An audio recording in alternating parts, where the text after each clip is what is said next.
of independence as an economy. And last but not least, textiles. And there has already been some initiative around this, thinking about nearshoring necessities also in the view of the Green Deal and sustainability requirements. But how can we mobilize this potential? We heard about clusters already. And to show you very shortly, if the slide allows, the cluster ecosystem of Slovakia. Slovakia has a strategic location. We heard about this already. It has particular sectoral strengths which have developed over the last decades in mobility, but also agri-food. And it has a very vital cluster ecosystem. We now refer to 26 cluster organizations which are already registered on the European Cluster Collaboration Platform, covering 7 important industrial ecosystems. You see digital very much represented, energy and renewables, also cultural and creative industries. And they also comprise 5 of the most affected industrial ecosystems that I've shown you in this slide before that we need to work on. And as you can see, they're spread around the country. Obviously, Bratislava as a capital is a very important location, but as you can see as well, Eastern Slovakia has 6, at minimum, I would say, cluster organizations, which can be very important for future collaborations. And there has been already some progress in the past. You can refer to the Danube Transnational Program, which is funded by the European Commission, in which Ukrainian and Slovakian actors have collaborated in fields such as bioeconomy or similar. Now, Ukraine. Obviously, the picture for Ukraine is much more difficult for us to depict. And there have been, for various reasons, also some changes. But I think there's a lot of dynamic, and we already heard about this. On the left-hand side, you can see those cluster organizations registered on the European Cluster Collaboration Platform. They cover 8 important industrial ecosystems, and there are, in fact, a number of cluster organizations in the field of digital. And we all know what that means. It's very important. It's also a facilitator for new value chains to create. I said dynamic, I said also strategic, and we've heard before the formation of the Ukrainian Cluster Alliance was just done in March 2022. And I think looking at the commitments and the strategic thinking behind this, we can see that many things are prepared, even the difficult circumstances. And in this alliance, we almost have 50 cluster organizations which can act as catalysts for future growth. Now, coming to the outlook. Obviously, I gave you 2 maps of Slovakia and Ukraine. We're talking about a broader picture. And we can talk about the whole EU 27, obviously. But we took a special look into the macro region. And you can see this on the map here with the neighboring countries of the Danube region, but also the Baltic Sea area, where we see a lot of collaboration potential, covering almost 40% of the EU 27 GDP. And the key message, without going in all of the details here, is we have a massive ecosystem of cluster organizations, at least 120 emphasize the interest in collaborating. And you can see them in all of the countries here: Germany, Poland, the Baltic countries, Austria, Hungary, of course Slovakia, Romania and Bulgaria, in various fields covering our 9 industrial ecosystems that I've shown before. The European Commission has put in place support measures. I will not go into detail, but I think it's the really right step to support this integration process. And also the Ukrainian side has put up a lot of efforts to support from their side. To finish, of course, we are in very difficult times, and we don't know how much longer we will be in these difficult times. But I personally think that the ingredients for preparing a prosperous future are there. And that's why it's so important to be here today and discuss how we can do this and make this reality. Thank you very much. Thank you. Thank you very much for this insightful presentation. I hope you can hear me. Thank you very much for this insightful presentation, which sets very well the scene for our discussion. To sum it up, we have seen that trade volumes between EU 27 and Ukraine, which had been growing during the last decade, were affected by war. That's an important information, in particular through loss of supply and export markets. On the other hand, Slovakia has a strategic geographical position for trade and has certain sectoral strengths, including mobility, transport, automotive, and agro-food as well. And in addition, as we have seen in the last slide, there is a huge potential for collaboration. I noted the figure of 120 clusters identified in Slovakia in the macro region for collaboration with Ukraine. So with this in mind, on the policy side, Mr. Svoboda, how do you see the role of clusters in regional economic development, and what kind of support is available? Okay, sorry. Thank you very much. I am representing the Ministry of Economy, and our department is dealing or has been dealing with cluster support since 2013. So it's today, let's say it's 10 years. And where we see the role of clusters, I was already talking about that in the morning session, that besides that the let's say the classic definitions of cluster, you may look at it as a vertical or horizontal. If you put also the regional aspect, then we can talk about the quality of life, of bettering the quality of life. So the clusters not only has to be for or leading to bettering the competitiveness, but with connection to region, it's also connected to bettering the life.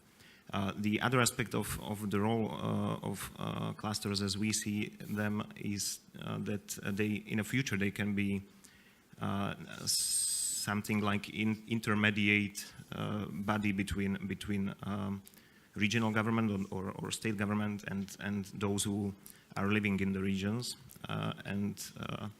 It can be done by two ways. One way is to inform the state about the needs of the region or the regional actors, and the other way is to help the state to implement or deliver some of the aid the state made. And what we've got in the Ministry of Economy, we have let's say, the small money and a bigger money.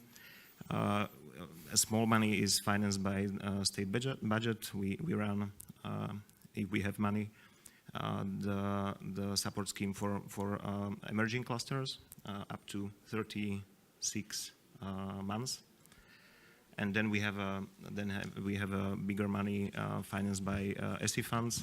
It's also planned in the next or nowadays period 2021 to 2027. Sorry, and basically it's for clusters who are established already. So for start, that's for the Ministry of Economy. Thank you. Mm-hmm. Thank you very much, and I would maybe like to refer as well to the support that the European Commission is providing to clusters through the Regional Development Program, the national program, which has been rising from 5 million in the past financing period to 2014-2020. We speak of it in the past, but it's still current for this year. It was raised to 9.5 million in the current period, 2021-2027. And this is provided basically through the specific objective 1.3, measure 1.3.3, networking of businesses. But there is also possibility for clusters to apply for support, although there is no specific allocation specific to clusters, I mean, under specific objective 1.1, measure 1.1.1, cross-sector cooperation for research, development and innovation. And let's now see what is the role of clusters and what is the situation in Ukraine. Mr. Chemyakin. Are there any similarities with Slovakia? Hello. Hello, good afternoon. Do you hear me? Yes, we hear you loud and clear. Yes. Thank you very much. Yeah. Now, in the Ministry of Economy, we use a demand-driven approach, and we asking business what is important in this crucial time, and our research data shows that key problem for businesses now is that there is not enough order, because GDP dropped down more than 30% last year, and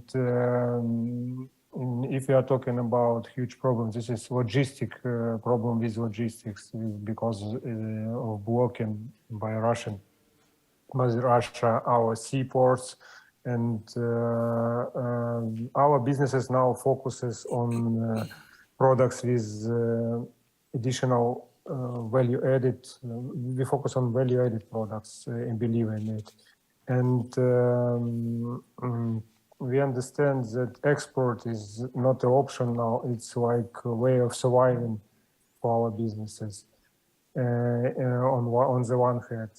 But for being more competitive, we believe that strong cooperation, for example, if you're talking about machinery cluster, Ukraine lost now, not under Ukrainian control, a lot of facilities on the east of Ukraine now. It was like a cluster of machinery building, but there are a lot of relocated company, more than 1,000 companies relocated through government program, and we see that chains, supply chains, and corporations sometimes lost, and now they're trying to rebuild it.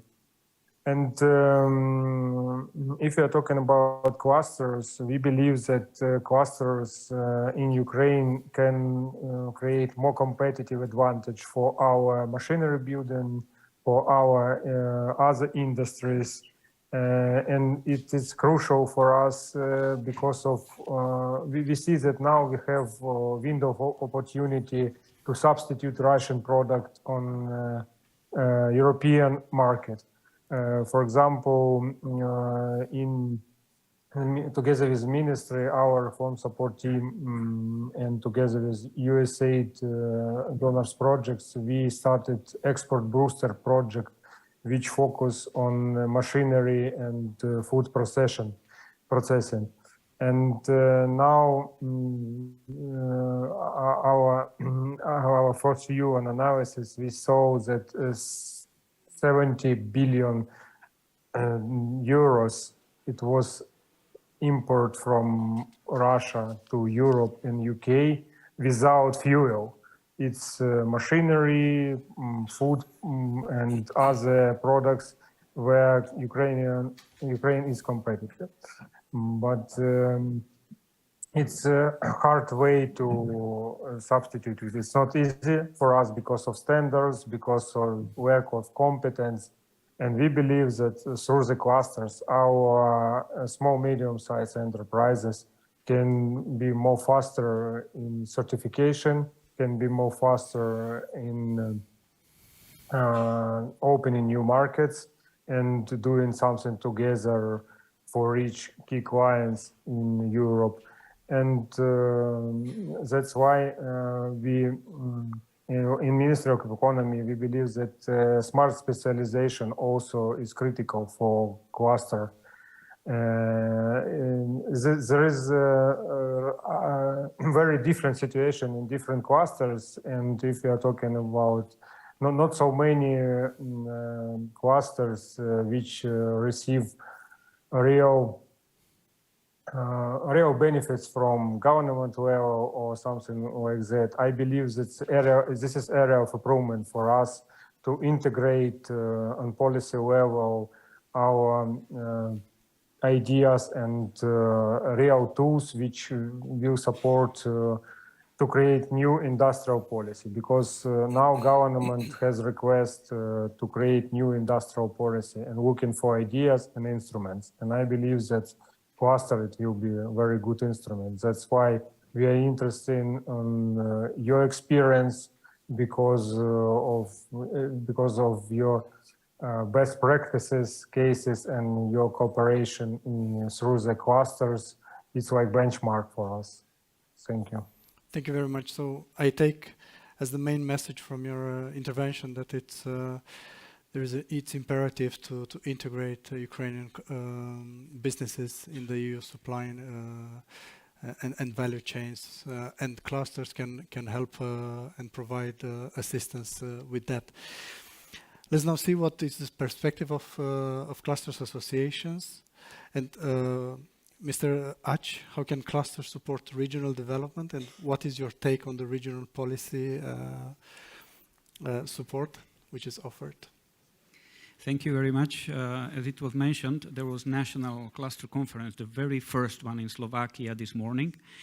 And I think that we had a very good discussions and very good conclusions. So I can actually react with the conclusions. And we identified that there is really a lot of potential unrevealed in the regions, mainly in cluster organizations. There was a 10 presentation of clusters with really a broad spectrum of activities that they are doing in the regions, starting with support SME innovation, through training, developing training centers, through education, building or developing new study programs for the secondary schools, through linking research and practice, going through contributing to strategies and policies at the national and regional level. But even we can go further, because some clusters are active in the international environment, mainly through Interreg programs or Danube program, where also Ukrainian clusters can participate. And I can say that even the ECA, European Cluster Alliance idea, okay, maybe not the title, but idea was established about 10 years ago in Vukovar in Croatia, because of 6 association of clusters from this region established a platform for the future ECA. So there is a huge potential in the regions, very, very different. And if you really look at that, if you have 10 clusters presenting, it's maybe 30, 40 people all together, not too many. And they do a really great job. Through cooperation at the international level, and we have even some examples of going beyond the Danube and Central Europe region to Europe, Horizon projects, and a lot of cooperation is already happening there. Participating at EU level, different working groups are being member of associations. So really having an influence at the EU level, including, for example, there was call clusters for Go International. So even supporting companies to go beyond Europe to the third market. So I think that there is a huge potential, and unfortunately not all of it is realized or recognized by other ministries. We have a very good relationship with the Ministry of Economy, but it's also our task to increase visibility and to go also to approach other ministries and regions and to speak about the potential cooperation, because clusters are here, and sometimes, you know, it is a pity that their capacities are not efficiently used to help the regions in their development from really various aspects. Thank you. Is there a risk of overlapping of interventions from various ministries? You mentioned improving relations between ministries. Is there a risk of fragmentation of various initiatives? Are you maybe collaborating well or not with the other ministries? Yeah, thanks for the question, because you were speaking about the envelope for clusters, you know, those, let's say, 10 million for next programming period. But this is directly to support cluster organizations. But I think it's much more important to look at all other priorities. And of course, I'm not saying that in every priority or every measure, cluster organizations can be eligible or eligible applicants. But there are many more that are not used for the moment. I don't see any overlapping because the programs are developed in a coherent way. It's just that if we develop transformation innovation partnerships, cross-sectoral innovation partnership, different types of partnership in Slovakia, and clusters are not eligible, it's just a pity for the country, it's just a pity for the region, not benefiting from that expertise that is already there. Message taken. Thank you very much. What about the business support networks, Mrs. Radwanska, such as Europe Enterprise Network? How could they contribute to the integration of Ukrainian companies into the EU value chains? Hello, everybody. Every business starts with a dream of the owner. If only this chair could be more comfortable. And then you get many, many kinds of chairs.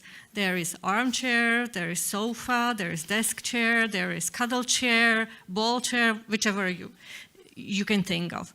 But generally, those chairs need to get to their customers in the regions, and many of the entrepreneurs have a dream to get it all over the world because they have the best chair, of course. And on that way, they need the strategy, but only few of them get large corporations. Most of the companies stay at lower level of few employees, of small and medium-sized companies, and on their path towards what they are dreaming of, there are many bottlenecks, there are many stones on that road. So they know they want to go abroad, but they don't know where exactly. What are the tastes of the customers there? What the legislation is, how to get there, in which channels, whatever. Now, the Ukraine, they are scared of some territories because they don't know how it's going on there. And that's where the Enterprise Europe network is the biggest network in the world for the support of SMEs comes in hand.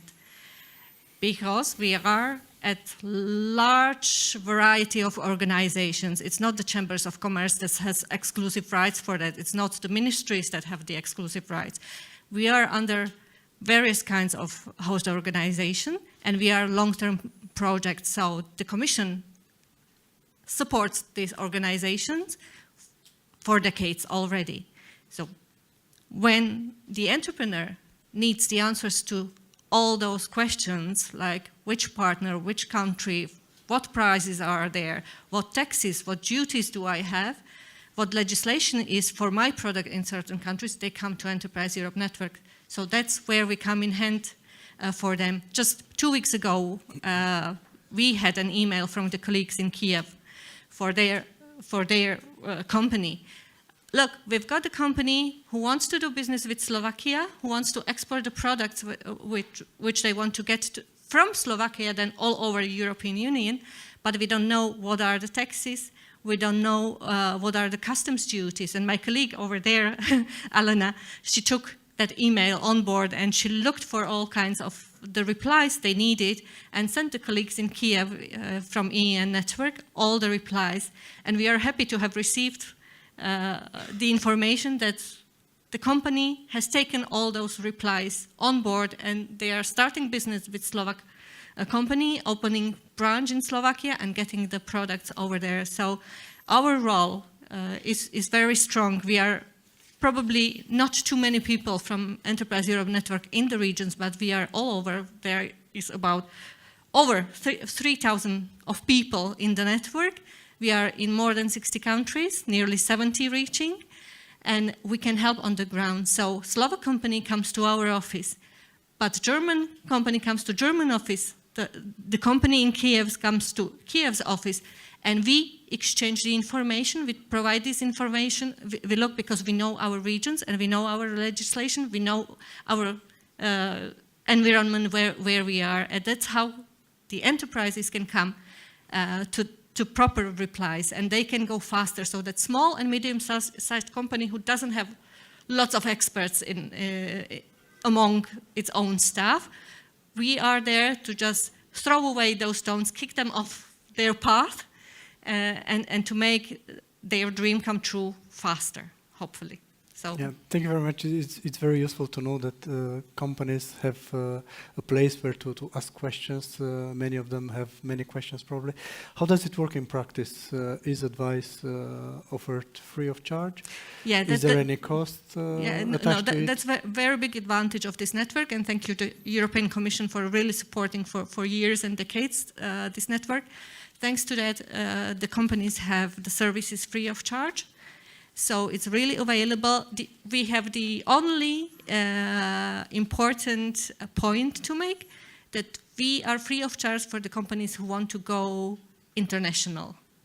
So that's our basic issue, and we are very eager to help the companies who want to innovate, who want to go digital, who want to fulfill the greener path to make the planet better life and greener. So that these are our exclusive conditions which we think of when we are helping companies really to go this way, to be open and to go international. That's where is our role. There are different networks which deal only with regional or national things, but we are the network for international support. Thank you very much. And now let's move to the European level and see how the cluster community is developing. Mr. Kristofsky, what can you tell us about that? Hello, everybody. I'm really very happy personally to be here in Slovakia, because I remember exactly as Daniel said before myself, that we started to think about some closer collaboration between clusters from this region of Europe, some like maybe even 10 years ago, before we decided together with our colleagues from western part of Europe to establish a European Cluster Alliance. I remember I met Daniel the first time 5 or 6 years ago in Poland, when we organized, thanks to members, Slovakia, Czech Republic, Hungary and Poland, Visegrad group, and thanks to that we organized our first Visegrad cluster conference in Poland, in Gliwice. And then some years after, we met other colleagues, today I could say friends, from other countries of Europe, from Spain, France, Germany, Italy, Portugal, etc., etc. So we finally decided to join those two parts of Europe together, and we established European Cluster Alliance. The letter of establishing this association was signed in Warsaw, in the capital city of Poland, which I am very proud of. And it was September 2019, just before COVID. And surprisingly, because of COVID, we became even stronger than we could expect. Today, we represent 18 countries and 18 national clusters organizations. But what is the most important thing, because we are today to discuss about clusters here, but what is the most important is to understand what clusters are for. Because clusters, dear ladies and gentlemen, is fantastic, believe me, fantastic tool to support regional development, especially of small and medium-sized enterprises. Because we are organizations which are very focused on a regional level, which are focused on some specific industrial ecosystems. And typical cluster, we could say, is an organization which consists from sometimes from 30, 40, 50 members, companies, but some clusters, the biggest clusters in Europe, represent around 800, 900 companies in one cluster. And what is very important, that around 90% of cluster members are SMEs. And SMEs are majority of our European economies, At the same time, they are small as their name, but they are very difficult to be supported, because there are many and very how to say, too small sometimes to directly go to them with this support. And clusters are a very good tool to be very close with those companies. We cluster managers in many different regions, in many different areas, we are working daily with those companies. So to summarize about the European Cluster Alliance, could you imagine that we have in Europe around 3,000 now clusters, and those clusters represent about 500,000 companies, which employ around more than 100 million employees. So we are discussing today about organizations which are tools to support those companies, and which could be very efficient because being very close to them. And European Cluster Alliance is an association of associations. I am at the same time president of Polish Clusters Association. As I said, we have 18 different countries who are members. So we, from this perspective, we play a similar role to this which was mentioned by my predecessor here, by Europe Enterprise Network. So we can play as a one big, huge network inside European Union, but we have recently proved that we are able also to play outside of European Union. Unfortunately, because of this terrible war, the situation in Ukraine changed generally speaking, what to say, in a very bad direction. But it also generated some very, very huge movement of Ukraine towards European Union. And let me say something very personal. I was born in Poland when it was a communistic country. Before I became 18 years old, Poland changed this system, thanks God. And I was able, the first time in my life, being 18 years old, to go to Austria. It was the first Western country I've been. And I thought at this time that it is something like paradise. I couldn't imagine. I spent all my childhood 5 kilometers from the border of Czech Republic, and for many years I was not able to cross this border. Even Czechoslovakia at this time was also a communistic country. What I'm going to say, in 2004, when I was 32, Poland joined European Union, and I remember this night we were with my wife, and we were both crying from happiness. And I think that now we are in this moment. I wish from all my heart to our Ukrainian friends to join European Union during my life. My life is still.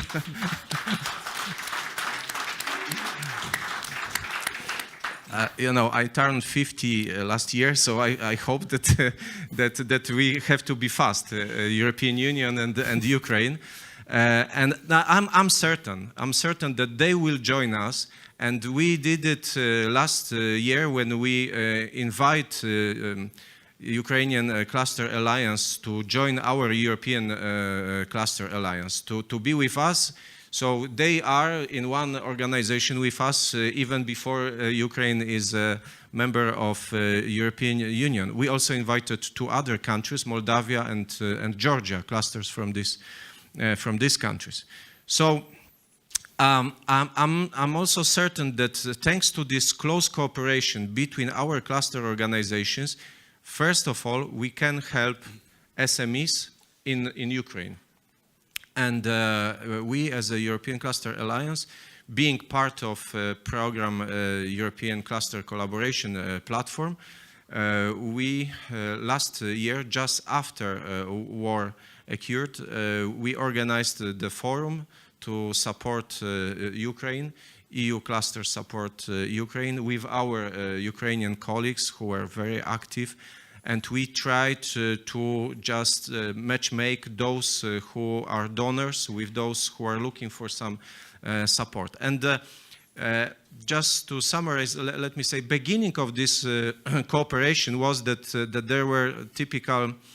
It was typical aid, so they were looking for some typical things which are needed during the war. But step by step, this cooperation changed into the typical business way.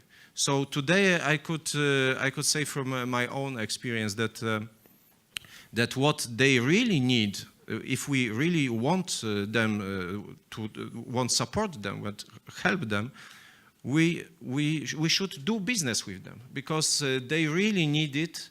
War is one thing, and I hope that our governments will support with new defense equipment Ukrainian army, and Ukraine will finally win this war.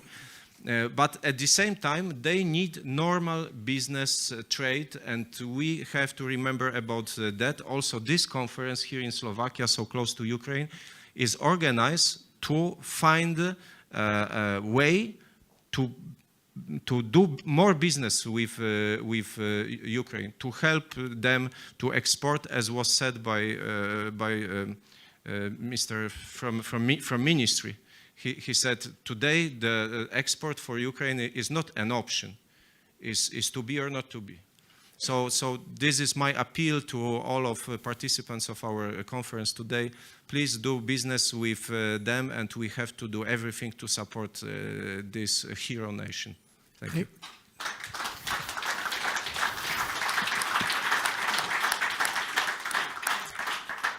Thank you very much for your messages. I'm sure that cluster can help us well in the reconstruction of Ukraine, which will be much needed. It is already in the present, will be much needed in the future as well. Let's now move to see the Ukrainian Cluster Alliance perspective on the role of clusters, what happens in Ukraine, and how can you support business integrate as well the EU value chains. Yeah. Hello, everybody. It's really a big honor, a big pleasure for me to be here representing the Ukrainian Cluster Alliance. We were born a year ago. We started to unite clusters. We were a year ago just 16 clusters, and today we are almost 60 cluster organization, and we continue to grow. And since first week of the war, we are supported by European Commission, by European Cluster Alliance. So today it's really like, you know, we are happy to be here, and on behalf of Ukrainian delegation, I would like to thank you to European Commission, DG GROW, to European Cluster Alliance, to Slovakian partner, to all Ukrainian cluster who supported us in this difficult year. Without that support, I doubt we would be sitting here. So a few words about our alliance. So we structure it rather, because we have many clusters, so we structure it by industry resource center, we call them, like agri-food, like engineering machinery, medicine. We have also 3 resources center for, you can see on this slide, 3 resource center, cross-sectoral center like industry 4 5.0, smart city, dual use, several committee which unite policymaker, and our main strategy is about internationalization of SME, and of course the topic of integration into EU value chain is really very, very important for us. Talking about cluster role, of course, in this period of economic resilience, I would mention about 3 main roles. So first one is about cluster as instrument of anti-crisis policy or resilience. So what we observed from the first week of the war, cluster coordinator helped a lot to SME in relocation into safe region of Ukraine, into relaunch of production, in resolve some problem with staff to find money, to relaunch, and to also for many other things. So we have many such story in Ukraine. Also, we collaborated with regional authority and territorial defense. It is one of the biggest maybe surprise for me because typically before we worked mainly with SME. Also, like a sign of resilience, Ukrainian cluster, we help it to armed forces of Ukraine and territorial defense. We spent more than 2 million euro, yeah, for this help. So we really demonstrated our resilience. The second role is rather about cluster can serve like integrator, consolidator, and to some extent like savior of innovative ecosystem. Yeah, because the war, unfortunately, we lost the demand for for innovation has been decreasing in times. So it means that hundreds and thousands of startups, developers, innovative SMEs, they just lost the market. So as Ukrainian Cluster Alliance, we launched some services of innovation fundraising program, of course, based on available EU program. Yeah, and we brought such as, for example, like I4MS, and we brought to our SME 1 million euro. Also, we try to participate in many other calls like famous EIC calls for Ukrainian relaunch of Ukrainian startup for 20 millions, and we waiting for results, of course, today. And we can observe other role of cluster in this field, like we easily realize, for example, leading role of cluster in developing digital innovation hub, for example. Yeah. And third one role is the cluster we consider today they are very active in generating new proposal and collaborating with our government in recovery program, because you know that the Ukrainian government they started to think about the future, about the period after the war, what we call a recovery period, and the Ukrainian Cluster Alliance, we actively participated in generating some proposal. We gave more than 20 proposals. And today I'm happy to say that we brought here to Košice more than 40 projects, yeah, oriented both to resilience and to recovery of Ukraine. And they oriented also to collaboration with European partner. For example, this morning we signed the first joint statement, it's like memorandum, about collaboration in cluster development in Ukraine, but it's clearly already oriented to some integrated industrial ecosystem and value chain. And we signed this agreement with 5 countries. Poland, I hope you joined us because you were late. Lithuania, Slovakia, of course, Czech Republic, and Romania. So, and in this portfolio, you can find many such initiatives in developing network digital innovation hub, what was said, in developing some network of Industry 4.0. What is maybe special place of our rehabilitation program we will present tomorrow, because after even today we have already 100,000 of warrior coming home, and which need support, which need rehabilitation, but also many 100,000 civilians affected by the war. So our medical center of medical cluster will present this program tomorrow. So finally, I would like to say thanks again to European Commission, to Slovakian partner for organizing this conference. Really very important for us and for our other colleagues supporting Ukraine. Thank you. Thank you very much.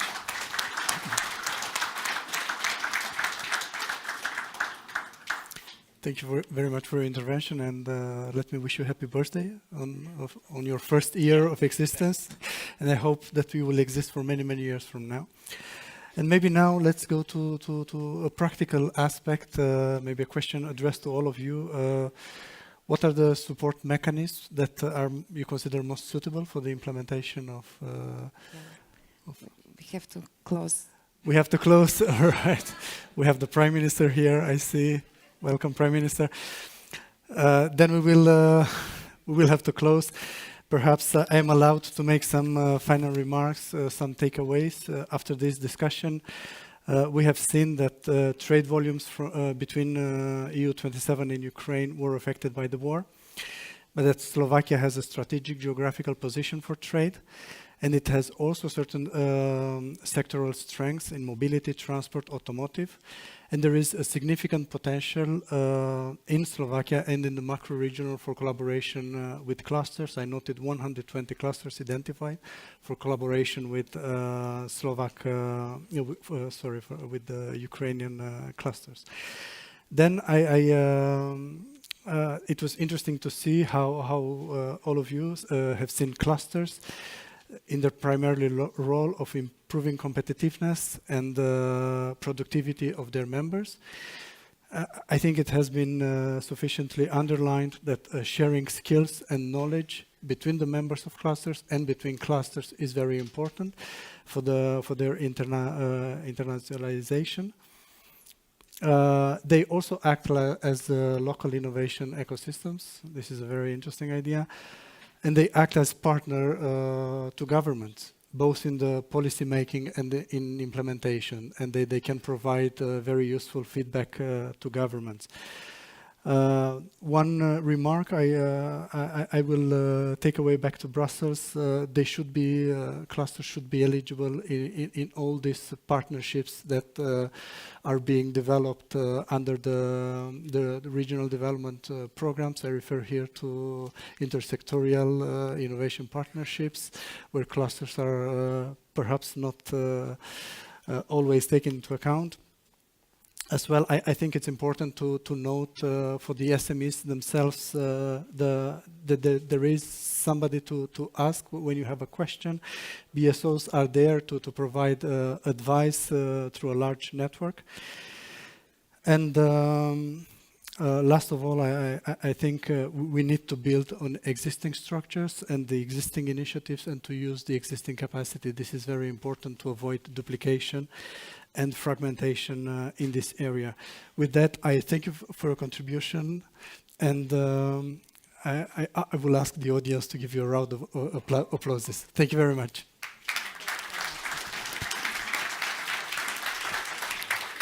Thank you very much. Thank you. Thank you very much for this great session, for the different perspectives. I'm sure that till the rest of the day, as well as tomorrow, this will be continued to be explored. But now, without further delay, I would like to open the high-level opening session and welcome on the floor the Prime Minister of Slovakia Republic, Mr. Edvard Hedger. Please join me on the stage. Yes.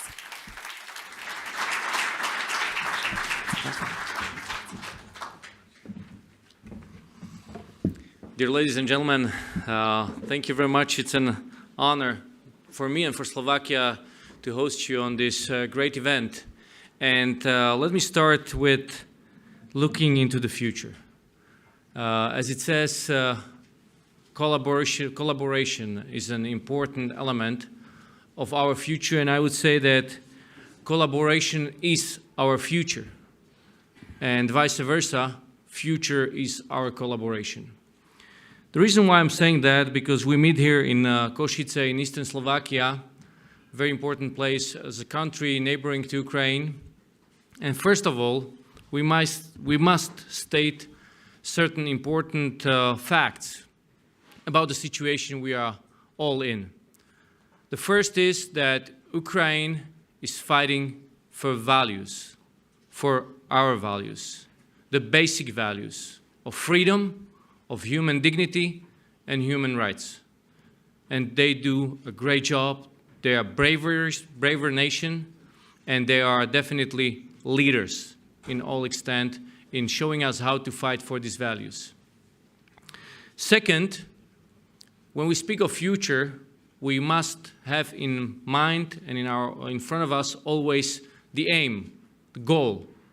And the goal is that Ukraine will win, will regain its territory, and will be a free and democratic country. That is the aim, that is the goal that we have to achieve.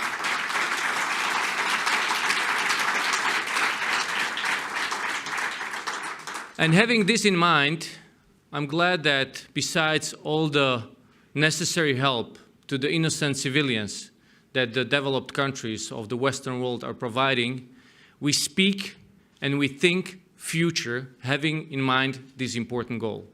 And when we speak future, we have to speak also about the economic integration of Ukraine being part of European Union, but as I said, as a free and democratic country and a developed country. It is not just the interest of Slovak Republic as a neighbor, because of course every country wants to have prosperous and every democratic country, and I think for every country is good when they have democratic and free and prosperous neighbor. So it is not important just for Slovakia. It is important for the whole world. We are writing the history right now. And the way we approached Ukraine, the start was a little slow, but I think we managed with the leadership of the Ukrainian president, Ukrainian prime minister, and Ukrainian people to follow their example. And we understand now that the unity is an important principle for the developed world to go toward our future with all the challenges we have, climate, clean tech, etc., etc. But the security is the first priority at this moment. When we speak about the economic integration, we have to understand that, and you just proved it with your discussion, that it is based on the cooperation, and it is based on the strategy. And the strategy for developing Ukraine or rebuilding Ukraine after this terrible war that is happening, or the aggression, Russian aggression, that is ruining at this moment Ukraine, it's going to be a master plan. It requires a master plan, and it's important that we speak of it now, and that we speak of it in a great extent, that we speak of it on clusters, and we speak of it in different areas, different industries, different economic areas. And we haven't started now, because we started actually a couple weeks after we saw that what is happening in Ukraine, and we understood it's important to have this kind of master plan. And I'll just go a little bit to the history a couple of years ago, because when I became the prime minister, I understood that, not just me, but my colleagues, we all understood that Ukraine must get the same chance as Slovakia did 20 years ago when we wanted to become a member of European Union. And we wouldn't make it if there wouldn't be help of other countries and of European Union and European Commission to get us through the process of reforms and all the processes that we needed to meet the criteria.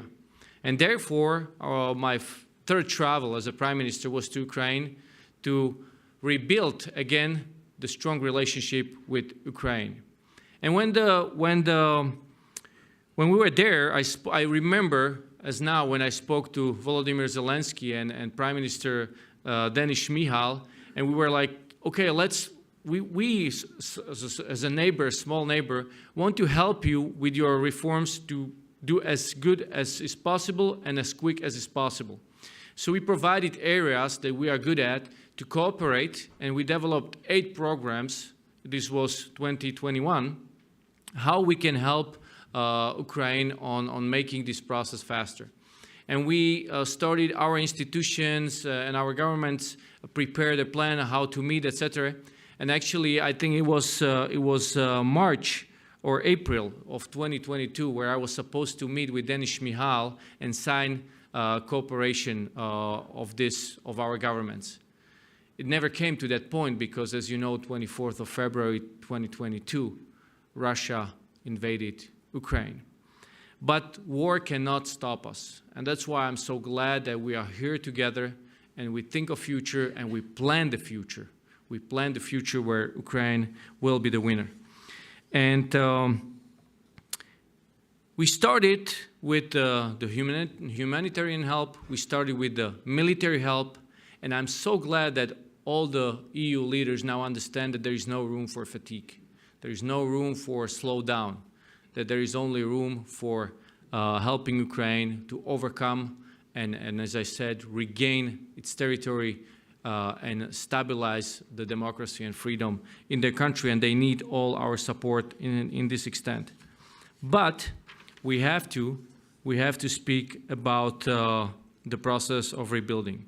When we were in Versailles, it was over a year ago in this time, we came as a neighbor to all the leaders and we said, let's really think big and let's prepare for the rebuilding phase. And we said Europe must play the most important role in helping Ukraine. because Ukraine is Europe. And Ukraine belongs to European Union. And it is... Thank you.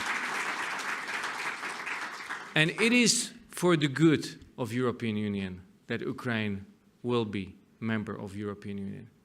We should not be afraid of it, and we cannot be afraid of it. Because as I said, cooperation is our future, and future is our cooperation. And we need to have Ukraine among us. So that's why we have to plan on that. And we have to, the reason why I'm saying that and emphasizing that, because there is other global players, big players, United States, Japan, and we could say other important big countries who have impact.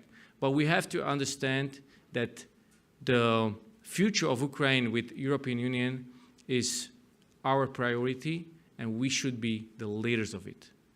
And first of all, Ukraine must be and is the leader in saying what means peace in Ukraine. And I also want to emphasize it just so we are very clear on this, because we see that Putin and Russia wants to claim a different kind of peace, which we know is not a peace. It's an occupation. That's what they plan for. But we want peace in Ukraine. And this peace can be only described and drafted by Ukraine. And I'm so glad that Ukraine proposed such a peace, and it's the 10-point peace plan of Volodymyr Zelensky.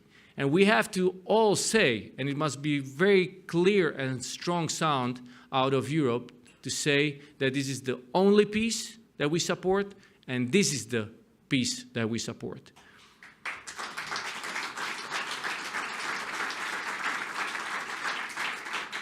And on these basic principles, we have to build. But if you want to build a good structure, you can never forget, and you have to always remind yourself and also all the others about these principles. So that's why I'm stating them right now, even though we all must say this is natural. We all agree, of course, but we have to also be very vocal about it, so we never forget. And so when we speak of this economic integration of Ukraine, we have to also understand the benefit of it. Because sometimes the people say, oh, this is just a sympathy with Ukraine, that we're going to help them. This is not a sympathy. First of all, Ukraine doesn't need our sympathy. They invested into Europe enough during our history.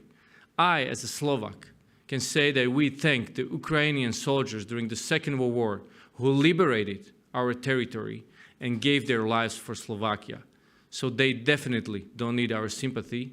They definitely need our respect and honor for what they did 70, 80 years ago for example, Slovakia.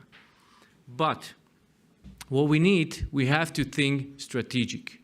And when we think strategic, the stronger we are, the bigger we are, the stronger we are. And that goes for European Union.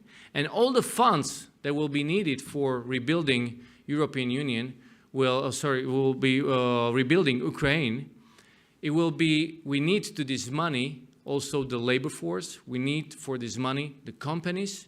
We need for this money a system, because we want to make it the most efficient, and it will be for the benefit of all of us, not just the Ukrainian citizens, but for the whole security and economic system of Europe. And that's where you are so important. And I want to ask you to really think strategic. This is not just about some short-time business opportunity, but as it was said also during this panel, that we need this cooperation forever, because that's what makes us strong, that's what makes us resilient, and that's what will bring peace again into Europe. And it will be a solid foundation for this peace in Europe that we so much need. And it will be also an example. What Volodymyr Zelensky started with the leadership, how he acted, and the brave approach he has, this is a new role of a politician. A politician that is not a populist, but that is brave and fights for values. And we know and we see that with this threat of social platforms, and it's not the threat of them, but it's the threat of the information, unregulated information that is floating, and this disinformation and hoaxes that we see. We need more and more leaders that are role models for the population. And therefore, I think it's so important that we understand that we're fighting here for the values that we want to show to our next generation, so that what kind of values they need to follow. Going back to the economic cooperation. And Slovakia, again, it's a great example. It's a great example of what it brings when you become a member of a strong economic structure like European Union. And when you look at our growth and our quality of life, how it improved, and we are very integrated. We are part of EU, we are part of NATO, we are part of Schengen, and we are part of Eurozone. And thanks to this integration, we were able to achieve really great increase of quality of life. And this is what Ukraine must experience. But on the other hand, it helped also European Union and many companies, Western companies present in Slovakia, but also Slovak companies now present all around Europe. So I also see this as a new job working on this, and that will help you to see and always have your eyes on the future, on the aim, on the goal. And that is that Europe can and should become a global leader. We are a global leader in climate change and in all the technologies, and I think it's great that we are. But there are several other areas where we can and should be the leader. And the second issue that we should be the leader is the security. That's what I already mentioned. But also, we have to become the leaders of the cooperation. And the reason why I'm saying that, because we are a very unique continent. We are a continent of many nations, many countries that were here present since the beginning, I would say. And if we will be capable to follow the unity that we were able to achieve during this Russian war in Ukraine, this will be a new era for the world. And it's uncomparable with any other continent. United States, it's uncomparable. And all the others, uncomparable. Europe, with the strong nations, strong countries, the unity that we are achieving during this time, it's really a leadership.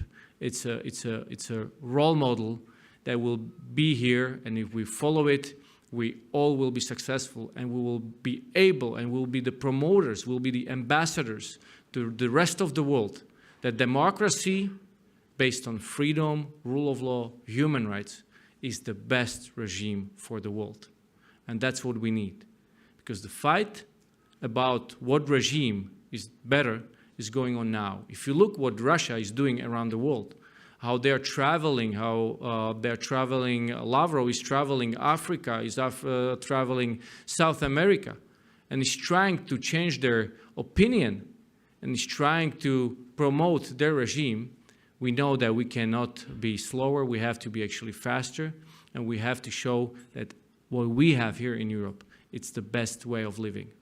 So, lastly, thank you for what you do. Thank you for what you will do. Thank you that cooperation is going to be your highest priority, and unity should be your highest priority. It's not about who will have more, who will be more successful. It's about that we all need to be successful together. And if we all will be successful together, I guarantee you that none of us will miss the success. And the extent of the success will, here and there, will change. Sometimes it will be somebody else more successful. Sometimes it will be somebody else more successful, but we all will grow in success. And this is what I wanted to share with you. I wanted to share with you the vision the vision not of next 5 years, the vision not of the next 15 years, but the vision of 50 and 100 years. Because that's what kind of crossroad we are right now. We started a new era, and you are the pioneers of this new era. You will do what you did yesterday, but the aim, the vision that you will do it tomorrow, if you see what I see, then will be totally different. And I wish you great success. And I wish you, and I wish Ukraine great success with us. And once again, you belong to us. You will be part of us because you already are part of us, and you will win, and we will help you. Thank you very much.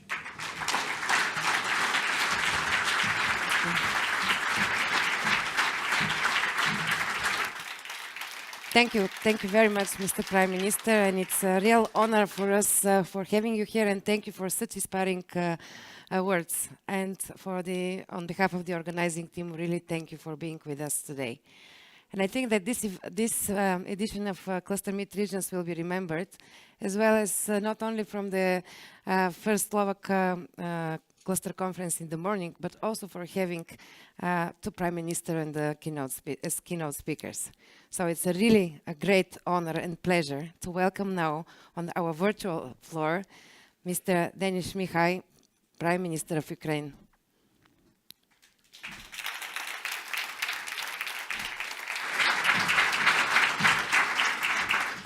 The floor is yours. Mr. Prime Minister, dear Eduard, distinguished conference participants, partners, friends.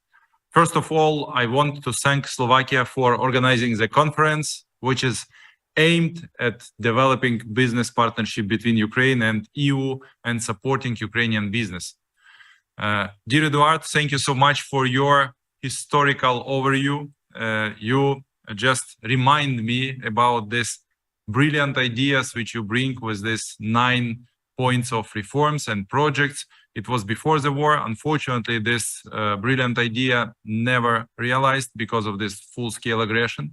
But I'm sure that reconstruction of Ukraine will be the most ambitious project of the 21st century, and we will realize it together. It requires huge resources. According to the new assessment of the World Bank, $411 billion are needed. But at the same time, recovery opens countless opportunities and prospects, especially for business, which will be the engine of change. Ukraine already has a number of undeniable advantages for investors: convenient logistics in the western direction, highly qualified and educated workers, extensive infrastructure. A favorable factor is the significant progress in European integration. In particular, the synchronization of Ukraine with the energy space of Europe, the liberalization of trade, integration of customs, cancellation of transport permits, joining the Digital Europe and Single Market programs. We also aim to enter the single roaming space, start the process of joining the Single Euro payments area, to sign the agreement on conformity, assessment, and acceptance of industrial projects, so-named ACCA agreement. Ukraine received the status of candidate states for EU membership and successfully implements the recommendations of the European Commission. And thanks to Slovakian government and Slovakian Prime Minister for support in this direction. We are making our way to negotiations on joining the European Union. We expect to launch it already this year. The Ukrainian and European economies are gradually becoming a single entity. We are interested in cluster cooperation with EU as a basis for the successful integration of Ukraine into the global change of added value. 5 sectors are the most promising from this point of view. The first sector is energy. In 6 months, it survives 15 missile attacks and dozens of drone attacks. Ukraine resisted. We are rebuilding capacity, decentralizing generation, and strengthening the renewable energy segment. And we have the potential to export electricity to the European Union. Together with European partners, we are working on the development of hydrogen technologies. Ukraine's gas transit system can be used to transport biomethane and other renewable gases to the EU. Ukraine also has unique gas storage facilities, the largest in Europe. This is a strong gas safe that can be used by European energy companies. The second sector is defense industrial complex. Ukraine will invest in the development and production of weapons 10 times more than before the Russian invasion. We strive to create a high-tech industrial complex, including through the transfer of world military technologies, the attraction of investments in design development, and the construction of military factories. The third sector is agricultural industry. Before the war, it grew by the 5-6% and accounted for the 10% of GDP. Thanks to the grain initiative during the war, Ukraine exported almost 26 million tons of food to the countries of Asia, Europe, and Africa. Ukraine will continue to be a pillar of global food security, but we strive to increase the share of processing in the agricultural sector. The fourth direction is natural resources. Ukraine will play a leading role in the world market of critical raw materials. 5% of the world's minerals are concentrated in our territory. In 2021, we were among the top 10 countries in the production of titanium, iron ore, kaolin, manganese, zirconium, and graphite. Europe's demand will only grow, and Ukraine will cover it. We will be a part of industrial chains unified with the European Union through the extraction, processing, and supply. The fifth sector is IT. Ukraine is a leader in building the digital infrastructure of public services. Every second Ukrainian receives them online. During the year of the war, we withstood 4,500 Russian cyber attacks. Our IT sector is the only industry that increased the volume of products exports in 2022. In the future, we have the potential to transform into a digital hub. A strong cybersecurity ecosystem will help Europe overcome similar challenges. We have building a new economy. We are activating public-private partnership. We adopted modern legislation so that dozens and then hundreds of powerful concession projects appeared in Ukraine. Insurance of military and political risks is a key issue for investors, and we are working on solutions. One of them is the creation of a dedicated international trust fund that will allow the export credit agencies of the G7 countries, the Multilateral Investment Guarantee Agency, so named MIGA, and the American agency DFC to be involved in insurance.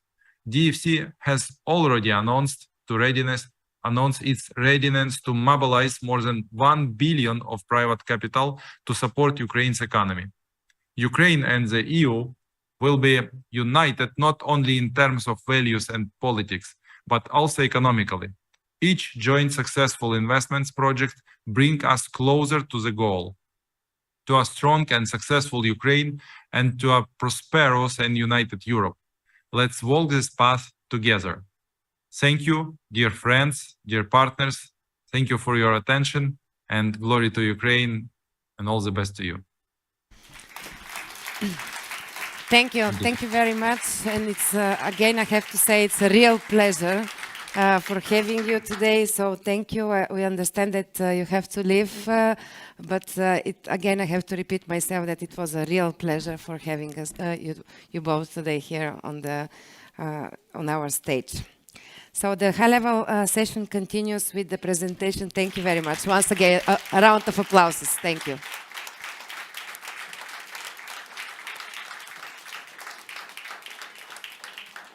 Republic. Proud to be part of governmental administration of the Slovak government, which is stably supporting Ukraine from very first moment of this terrible aggression, Russia aggression on Ukraine. I very well remember the first horrible emotion which came to my mind once getting message about this aggression on 24th of February 2022. It touched me personally because I was born in city only 80 kilometers from Ukraine borders on the east part of Slovakia, and seeing this message and the pictures of the first missiles targeted to cities in Ukraine only up to 200 kilometers from our borders. So I'm personally very proud to be part of this administration.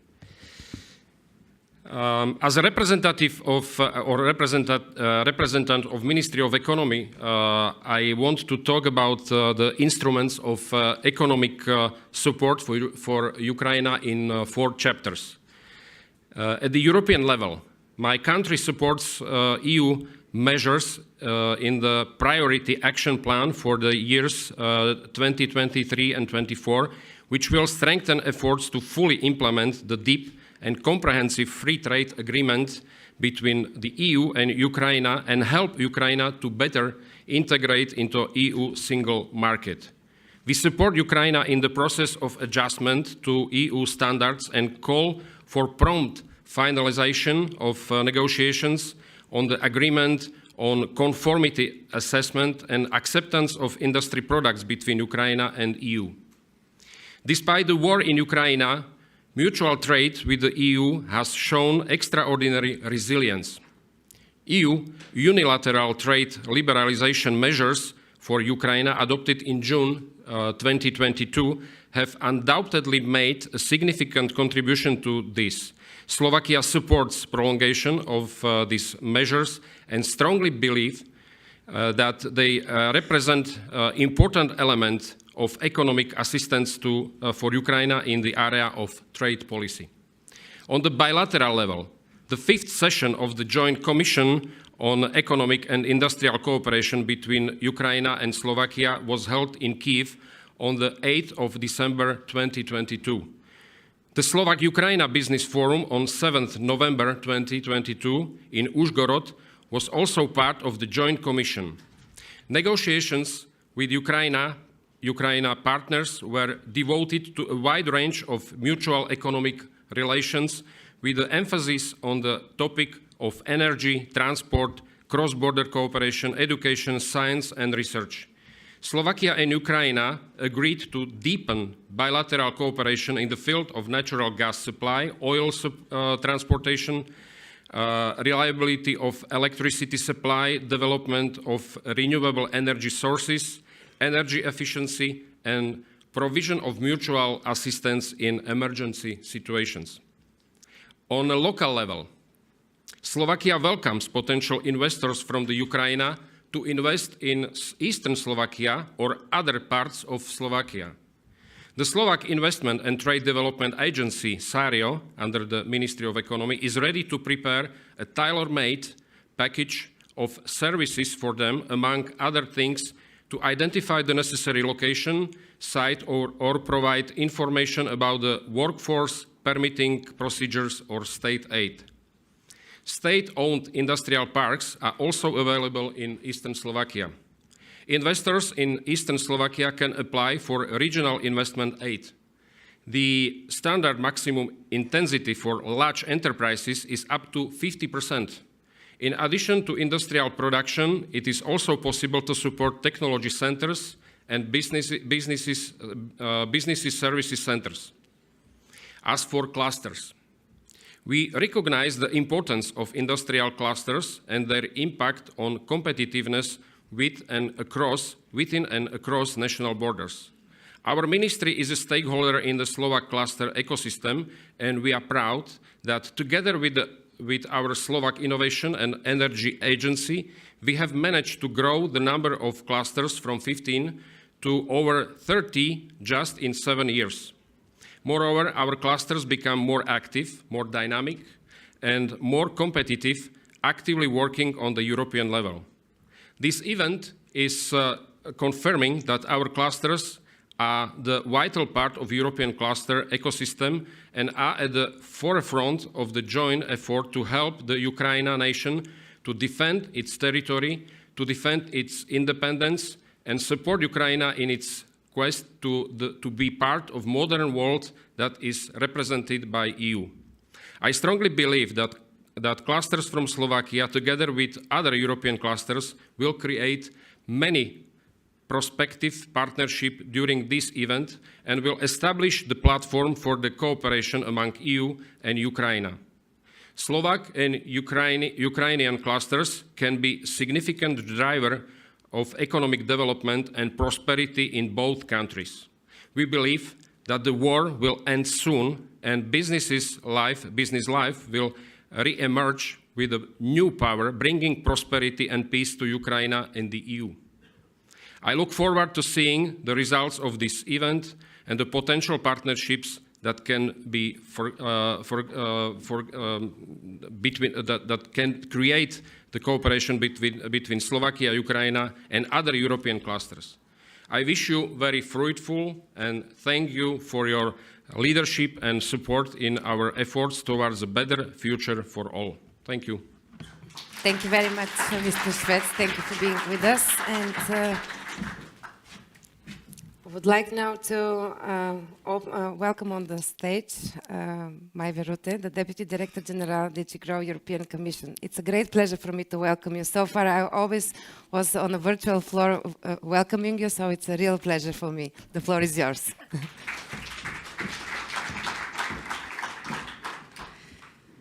Good afternoon, ladies and gentlemen. Really pleasure to be also now physically meeting you, and indeed we have been seeing each other virtually on a number of occasions.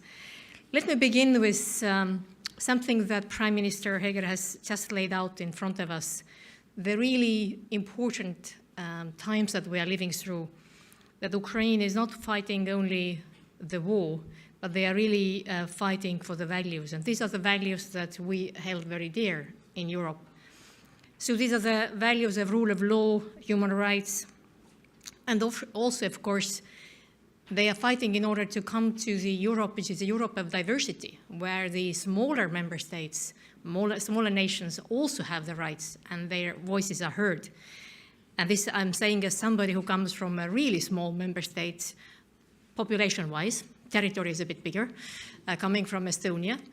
And being here in this historic moment where we are particularly trying to bring Ukrainian businesses and European businesses together really brings back to me the very difficult times when Estonia managed to wrestle ourselves out from this deadly embrace of Russian bear something more than 30 years ago. How difficult it was. We also had tanks on our streets, but at least we were able to get out from this embrace without shedding too much blood, while now we see Ukraine really going through this horrible war for more than a year already.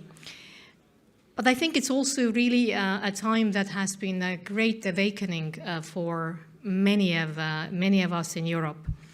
Maybe I can refer to something that was said by our high-level representative, Joseph Borrell, who said it, I think, in a very succinct way. He very much pointed out that the times have changed and we now live in different era. And he said that we, as Europe, we have to recognize that the times of Russian cheap energy are over. The times of Chinese cheap labor might also be over for us. And certainly we need to be aware that the US has been covering our security costs for quite a long time. And we need to be stepping up our level as Europe. So on this new global situation that we are in, of course, Ukraine needs Europe and wants to come to Europe, but also similarly, Europe needs Ukraine, and we need a strong member country, future member country, which will come, as we have just heard from Prime Minister Šmihal, with programs on energy, defense, food, critical raw materials, IT, And I do believe that the event which we are participating here today, bringing the clusters together, bringing our Enterprise Europe network together with the Ukrainian members and players, is a good way of trying to build this future. Well, since this year now of the war going on, you all know that Europe has been putting forward several types of aid to Ukraine, humanitarian aid, of course, the basic goods needed to survive. We have welcomed the really unprecedented flow of people fleeing war. We have put in place solidarity lanes, which are very important for actually getting the goods out from Europe, from Ukraine to Europe. The winter help has been there. And of course, importantly, also mobilizing funds to help sustain the country and importantly also to fight the war. Altogether, something like 67 billion has been committed, some of it already delivered, some still coming.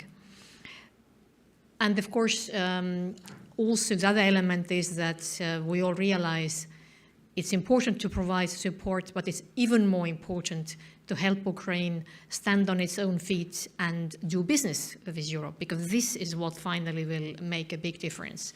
The people and the businesses working together will make really a big difference. In this regard, I think it's very, very important that Europe has temporarily, but still, has suspended all customs duties and trade defense measures, which has helped Ukraine to actually export to Europe. And in fact, the trade levels are comparable to the levels before war, although, of course, there have been shifts in the types of trade that we have. And the pre-war level should not certainly be the limit that we are setting ourselves. We need to be, of course, going far beyond that. I'm very proud that Ukraine was declared a candidate country officially in June last year.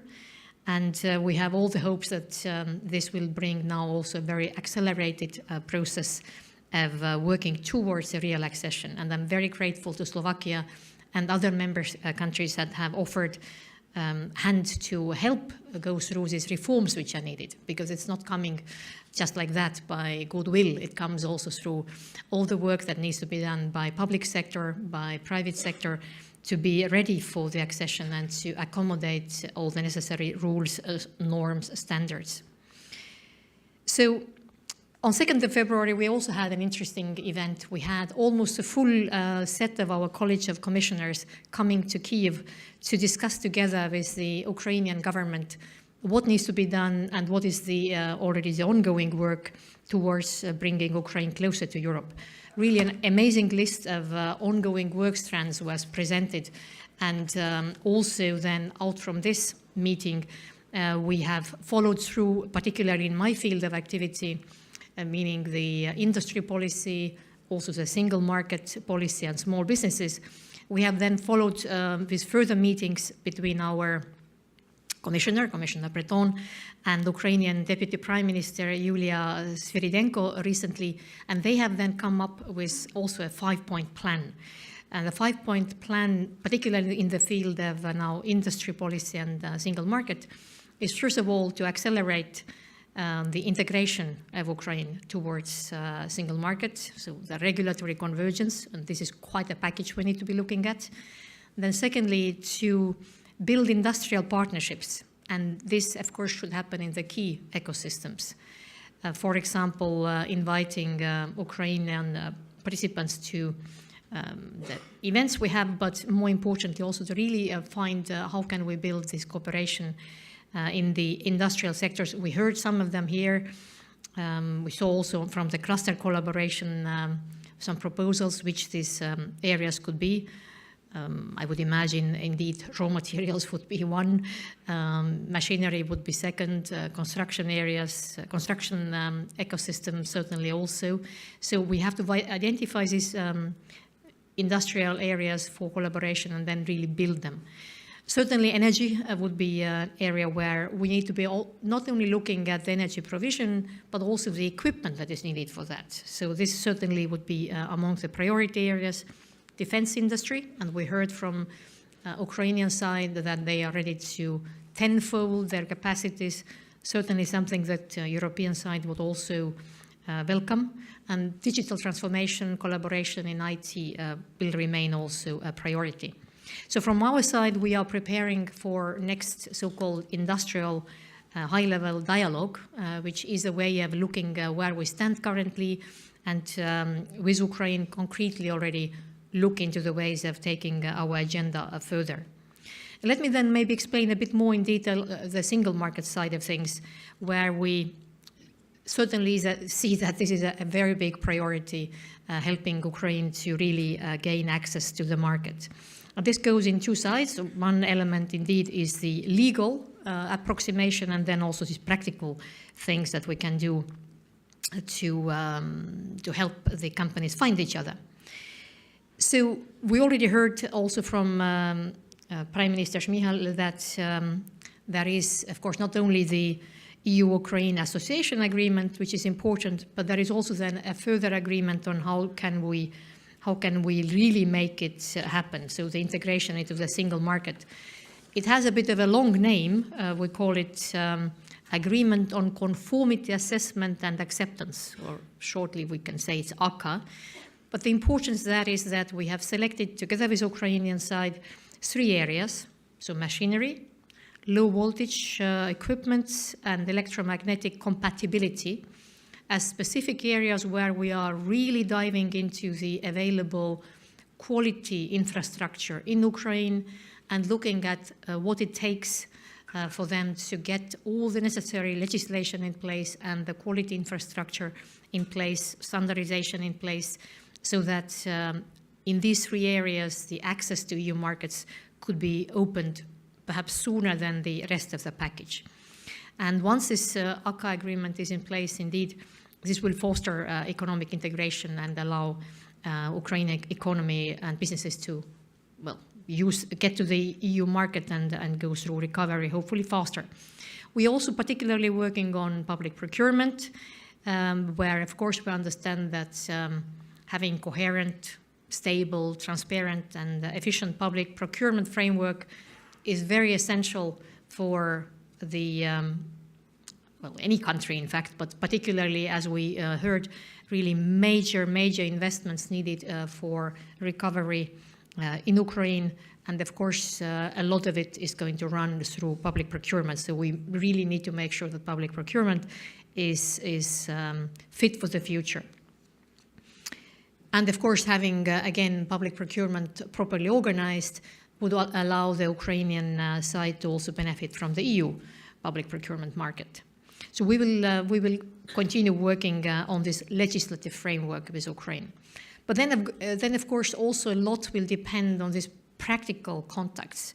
And that's why I'm very happy that, again, today we have people here present physically as well as online to really take advantage of these opportunities of business-to-business cooperation and looking again also there specifically which areas would we want to bring together. We understand that there is more, let's say, interest and also better opportunities in the field of agri-food, energy, health, construction sector, also advanced manufacturing, automotive industry perhaps, textiles, defense, and maybe even some areas of social economy sectors. So on this, we will be looking forward to organizing further the collaboration with Ukraine and between the EU countries. And let me also mention that last week we have adopted in Europe a very important set of legislation which is about access to critical raw materials and also something we call Net Zero Industries Package, which is really about building industry in Europe. And I believe that this is also an area where really the opportunities to work closely with Ukraine are very important. Not only for the access to critical raw materials, which itself is already a huge opportunity and huge package, but also the opportunities in the overall manufacturing of technologies which we need for a new green economies. And then we have recently signed an agreement whereby Ukraine can access our single market program. And this is the relatively small fund we have, but nevertheless some funding opportunities for having events like this one here, supported, having Enterprise Europe network supported, providing support to clusters work, and also having now 2 specific calls open for bringing again Ukrainian businesses to Europe and bringing Ukrainian young businesses to Europe. And on this, I'm sure my colleagues in the next sessions will speak more in detail. And finally, let me mention that multi-agency donor platform is also something that has been there already for a while, and I would like to again keep promoting these platforms we have created, because yes, it's good to meet here in person, but then a lot of work also happens while we are back in our offices or in our businesses, and there we need to be having then these electronic tools and platforms which help us actually make this matchmaking and collaboration go forward. And to our Ukrainian friends, let me say that, as we know, it's really darkest, the night is darkest before the sunrise. So we very much hope that the war will come soon to the end that we're all hoping for, that Ukraine will win and that we can all start the reconstruction phase. But already before that, events like the ones we have today should help us bring the businesses together and start already building the collaboration. So I wish all of us a very successful event, and thank you for being here, and thank you to the organizers and my colleagues as well, who have been putting a lot of effort into it. Thank you. A big round of applause. Thank you very much. Thank you. Yes, thank you. Okay, so with that, this high-level session finished, and I think was a lot of food for thought, and we will talk a lot about not only this part, but everything what has been done so far during the day. So I think we deserve a bit break. We will continue exactly at 4:30, so please come back at this time at the room. We have some presenters and speakers online as well, and we will continue with the interregional collaboration session. So there is a break now. For those that are with us online, the link will be the same. So please get back to us at 4:30. Thank you very much.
share their views.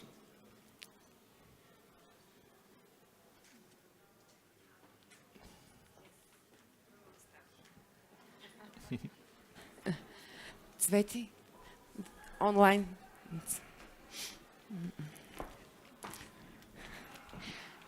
Okay, we are back in the stage and on our virtual stage as well. So thank you very much for joining us back after the break.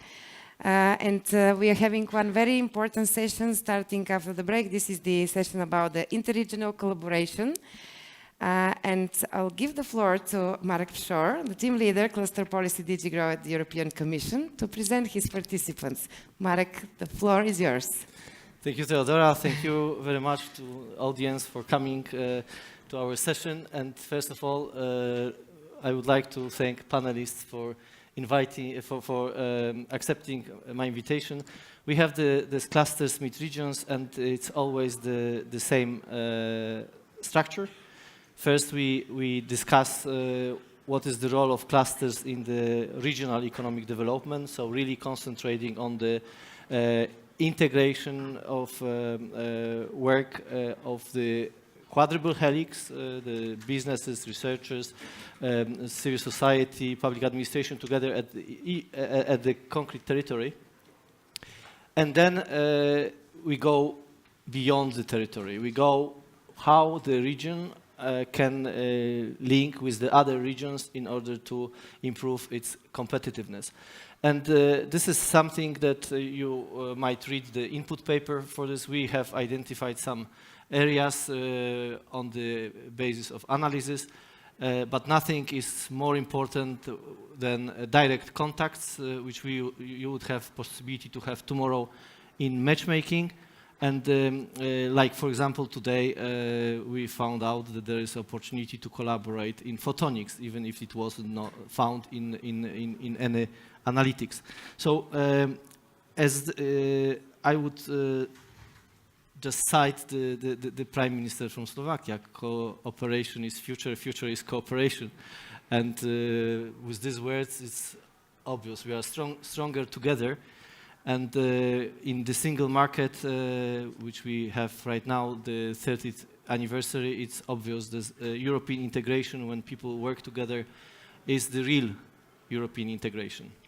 So let me introduce our speakers. We wanted to cover the views on interregional collaboration from the national level, from the ministries which are responsible for cluster policies or collaboration with other countries. Unfortunately, the Vice Minister from Agriculture in Poland, who was supposed to join us as well online, but he had urgent duties and he cannot join us.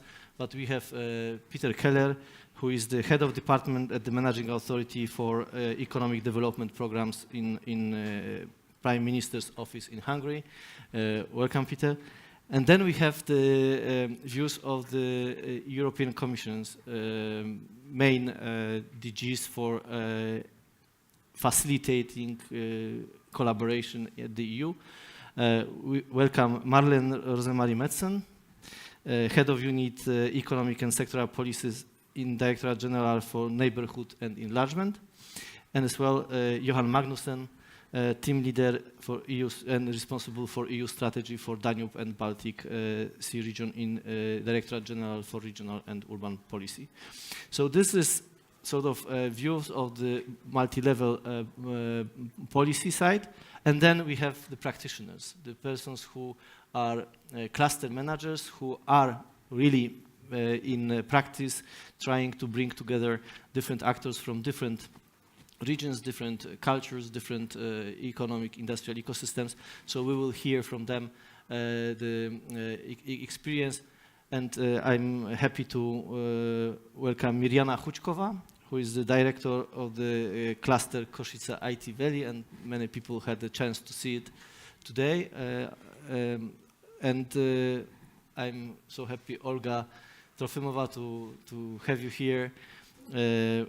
When we started to collaborate in March last year, a lot happened, and I think you are the head of internationalization in the in the Ukrainian Cluster Alliance, but as well you are the head of cluster, automotive cluster. So it will be a really pleasure to hear your voices. So without further delay, if I may ask Peter to share your views from the national perspective about building the collaboration, and you are going to tell us as well some examples. Peter? Thank you very much. Good afternoon, ladies and gentlemen. My name is Peter Keller from Hungary, from the Managing Authority of Economic Development Programs, and we are also responsible for the Hungarian cluster development policy as well. The topic is the interregional collaborations, and I think there are different levels of collaboration among different players, like among member states, regions, policymakers, clusters, or individual companies. My organization is a governmental organization who implement EU funds, and it's crucial to have collaboration between similar organizations than me, but maybe it's more important to have collaboration between business entities, because real business actions are between clusters and enterprises. As a ministry, our role is to ensure a favorable environment for the economic players and assist them to collaborate with each other. So from this perspective, my first example, how our ministry can push the Hungarian clusters and push the Hungarian economic players to collaborate with each other and collaborate through the borders, is the Hungarian cluster strategy. This strategy is under elaboration. In the forthcoming weeks, it will be submitted to the Hungarian government, and I hope that in 1 or 2 months, the Hungarian government will accept the first Hungarian strategy. And I would like to highlight some tools which can reach our goal to help the Hungarian players to collaborate with each other and in international level. And the philosophy of the strategy is the Hungarian clusters always ask me, okay, Peter, how much money is in the strategy? The money is very important. Direct support is very important.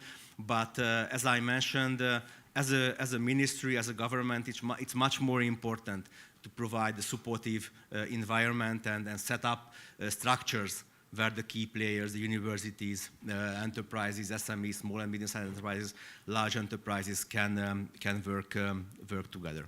So in the strategy, we collected four main tools, and all the 4 tools aiming to convince the economic player for wider and deeper collaboration with each other. The first tool is to strengthen the culture of cooperation. Now in Hungary, about 1,000 enterprises are participating in a cluster, and we would like to increase this number 5 times, so at least 5,000 enterprises must participate somehow in a network. The second tool is to make the business cooperation more attractive. So, for example, if an enterprise participates in a call for proposal, if this enterprise is a member of a cluster, it's an advantage at the evaluation. Of course, we will support directly the Hungarian enterprises to go to foreign market, to make business with foreign companies, and we will support the Hungarian clusters to make cluster-to-cluster cooperation. I hope that when we accept the strategy and will implement the strategy, it will result then if ECCP organize this kind of event in 2 years, the number of the Hungarian clusters will increase among the audience. It's not an ambitious goal because now I think it's 0 Hungarian clusters, but I hope that thanks to this strategy, building cooperation between clusters, between international clusters, we will achieve this goal as well. The third tool is to promote innovative or innovation R&D cooperations. There will be a lot of initiatives. So, for example, we will support the economic players to connect to international R&D projects by supporting them on this road, and because taking part in a domestic R&D project is not so high level as in the international level, and that's why we will support the cooperative R&D projects as well, because it's also a higher level to participate in a cooperative R&D project than implement an individual one. And last but not least, our last tool is to create an appropriate regulatory environment.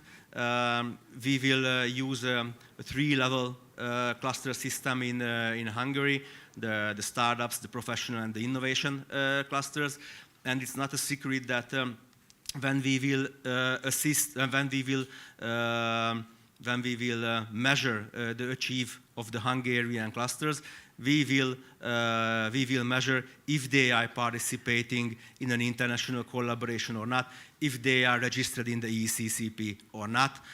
So we will push the Hungarian cluster managers to participate in international collaborations. So I hope that there will be a lot of initiatives among the tools, but I try to highlight those ones which helps the international collaborations. And my last example, which is a collaboration between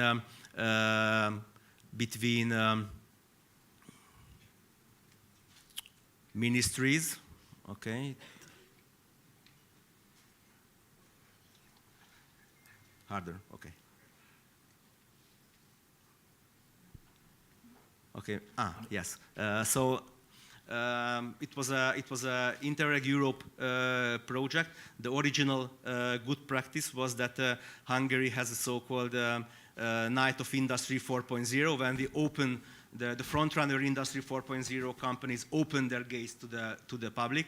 And our original pilot was to organize an international Night of Industry 4.0 in 4 countries. But finally, we made a bigger achievement, I think, because we organized this event online format in the same time in 4 countries. More than 16 frontrunner companies from the 4 countries was lively introduced themselves. It was a live videos. You can follow the CEO in the plant.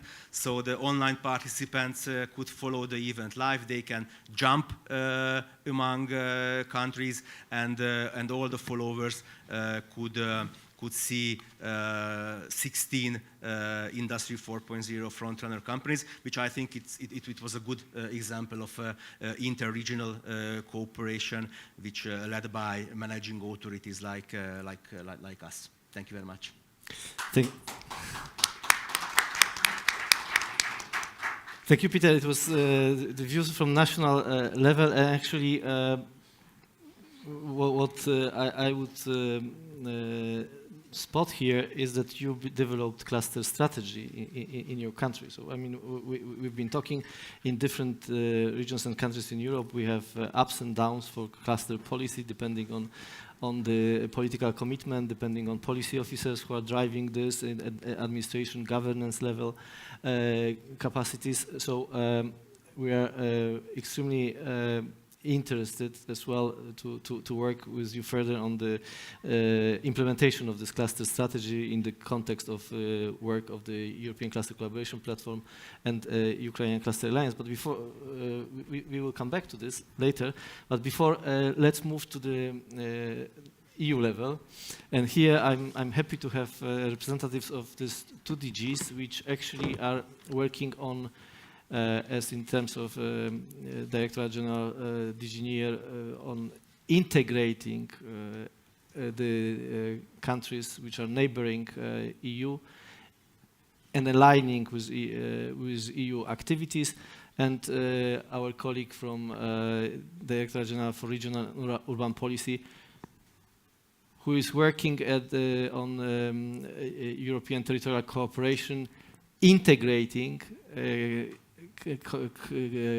clusters as well, companies and people within the EU, but as well having a bit in cross-border with neighborhood countries. So Marlene and Johan, can you share with us your views, your DGs, your policies on interregional collaboration?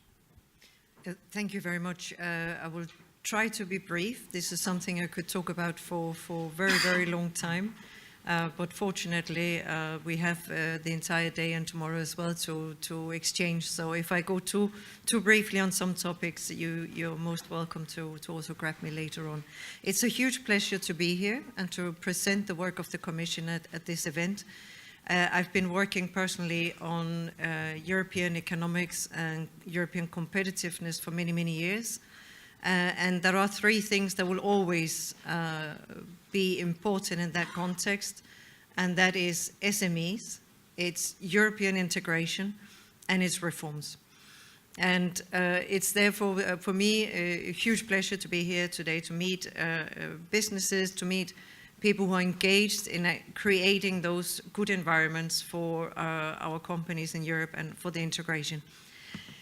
Maybe just also very briefly one word on this new service that I'm representing today, because it's true what Marek said. It's based in the Directorate responsible for neighborhood and enlargement countries.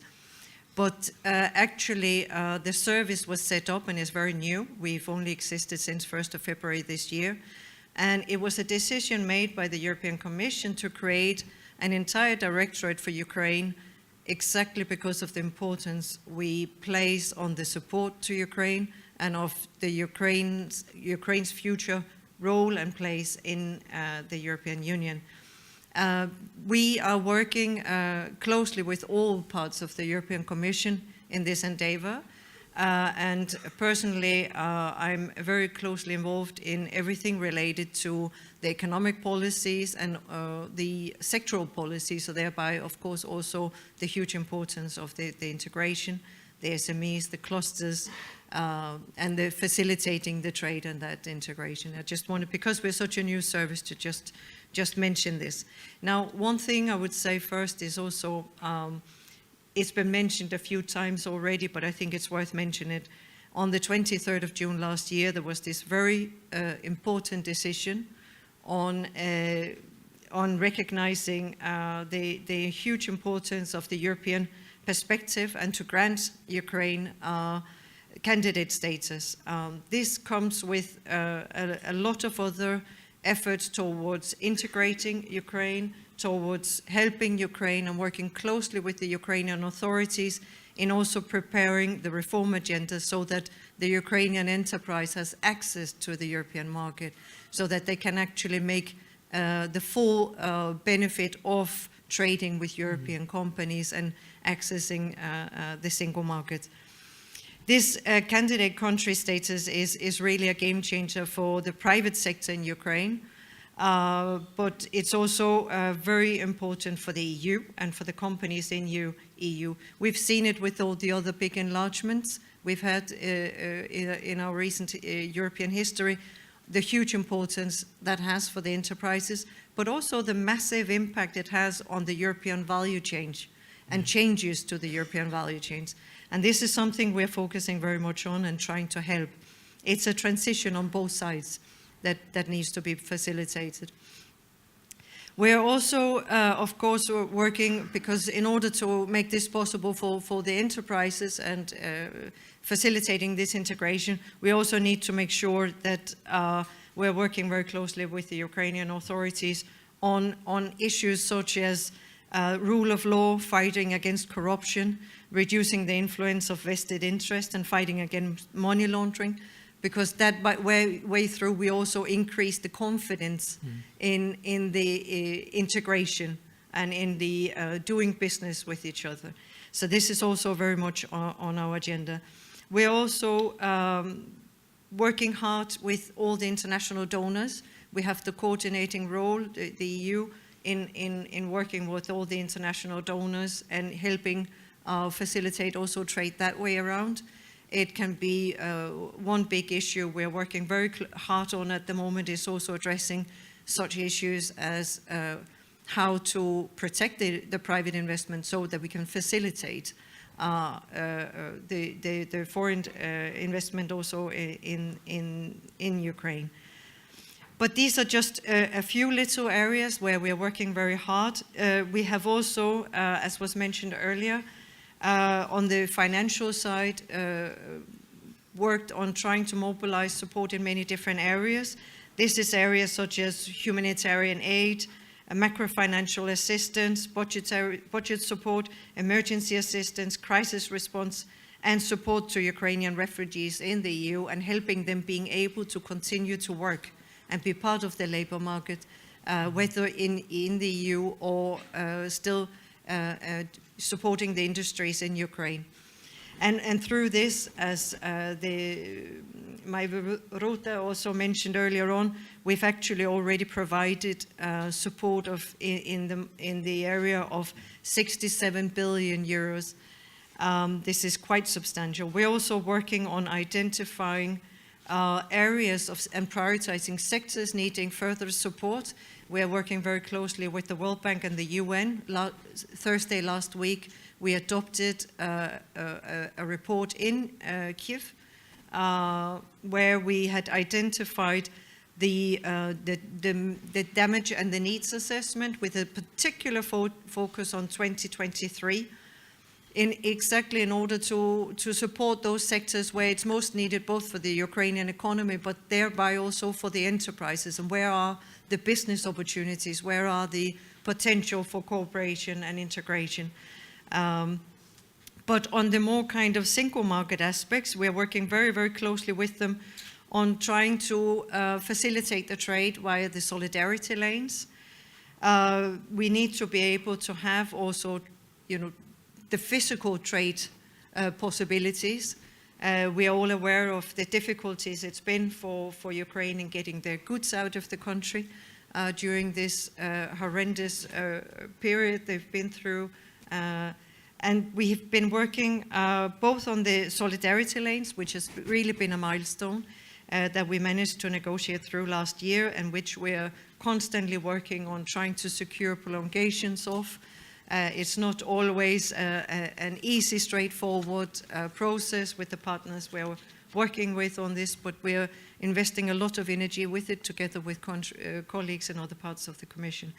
But we are also looking into seeing how to go forward on this and making more sustainable, but also looking at where in other areas can we facilitate trade and make that more stable, which is also something that would help businesses going forward. And on the trade-related assistance to Ukraine, in addition to the solidarity lanes, EU has also provided significant support for Ukrainian exporters by having suspended all import duties and trade defense measures since 4th of June 2022. This has allowed Ukraine to gain direct positive economic impact. It has also a strong political signal of our continued solidarity and support. During the EU-Ukraine summit, the President of the European Commission, von der Leyen, also agreed with Ukrainian counterparts to accelerate work for measures to integrate Ukraine further into the EU single market, which was also mentioned briefly in prior presentations. But this included both trade liberalization, progress on access to EU markets for industrial products, and including Ukraine in the EU market for mobile roaming. these and other measures certainly will help Ukraine's economy during the war and later on in the view of the reconstruction. In the service that I'm representing here today, we are also working very closely with the authorities on the enlargement process itself, because it all has to be embedded in that from our point of view. And actually we have already engaged a lot with the authorities on identifying the areas that should be the first and prior areas of reform, which exactly will facilitate also the economy and the trade and the integration. So this was a bit in a rush. We're doing a lot of work. So as I said, I could speak for a very, very long time, but I will be happy to further elaborate on it, of course, and then engage with you all in the next day. Thank you, Madam, on this overview, indeed, of all the work you are doing in enlargement. Johan, you are responsible for Danube strategy and Baltic strategy, so collaboration, and you animate this is something that is your core duty. What is your view on this collaboration?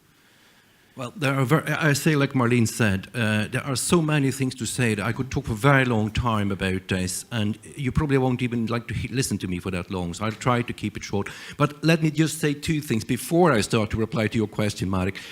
First of all, this is the second time that I attend the Clusters Meet Regions, let's say, event. I had the pleasure to do the same thing some half a year ago, I think, when it was going from Katowice in Poland. So this is my second Clusters Meet Regions, and certainly not my last. And also this room, because now we are in a room where, like, I think 5 months ago, we had, and I was sitting basically where I'm sitting now, with the same shoes. We had the annual forum for the Danube strategy, which is the big, like, annual event we do for we have 4 EU macro-regional strategies, and the Danube strategy is one of them. And we did the 2022 version here in Košice in this room, and it was a bit special because we had Ukraine as the presidency of the Danube strategy last year. So normally we would have made that meeting somewhere in Ukraine. We all know why we couldn't do that. And that's why our kind Slovak colleagues agreed to be technical hosts. That's why we were here. But the conference was shared by our friends in Ukraine, and particularly the chairperson, my dear friend Igor Korkovi, Deputy Minister at the Ministry of Territories, local authorities and regions in Kiev. So I have a little bit of history from this room. I tell you all this, but now, try to go back to your question.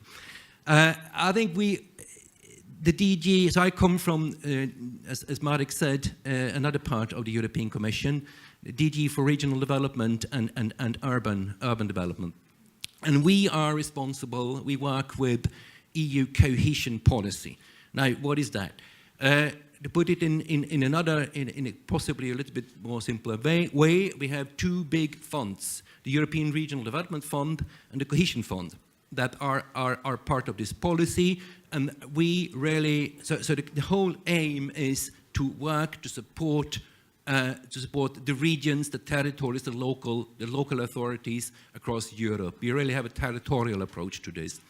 And as you probably know, we are also, our policy is one of the biggest ones from a financial point of view in the EU. And just those 2 funds that I now mentioned to you, the European Regional Development Fund, the Cohesion Fund, together for the period 21 to 2027, they are approximately a bit more than 270 billion euros. So it's quite a lot of money. Not all will go to cluster development, but certainly some, and I will come to that in a moment.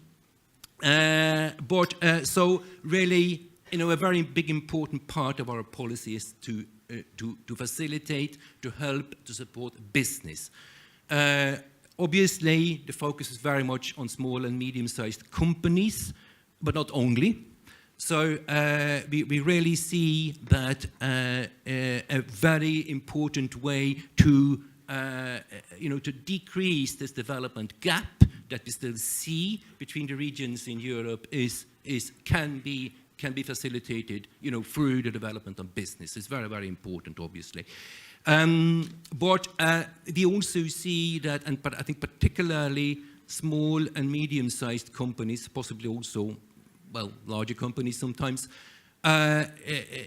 you know, one needs a bit of help, a bit of facilitation in order to, particularly, I think, look across national borders.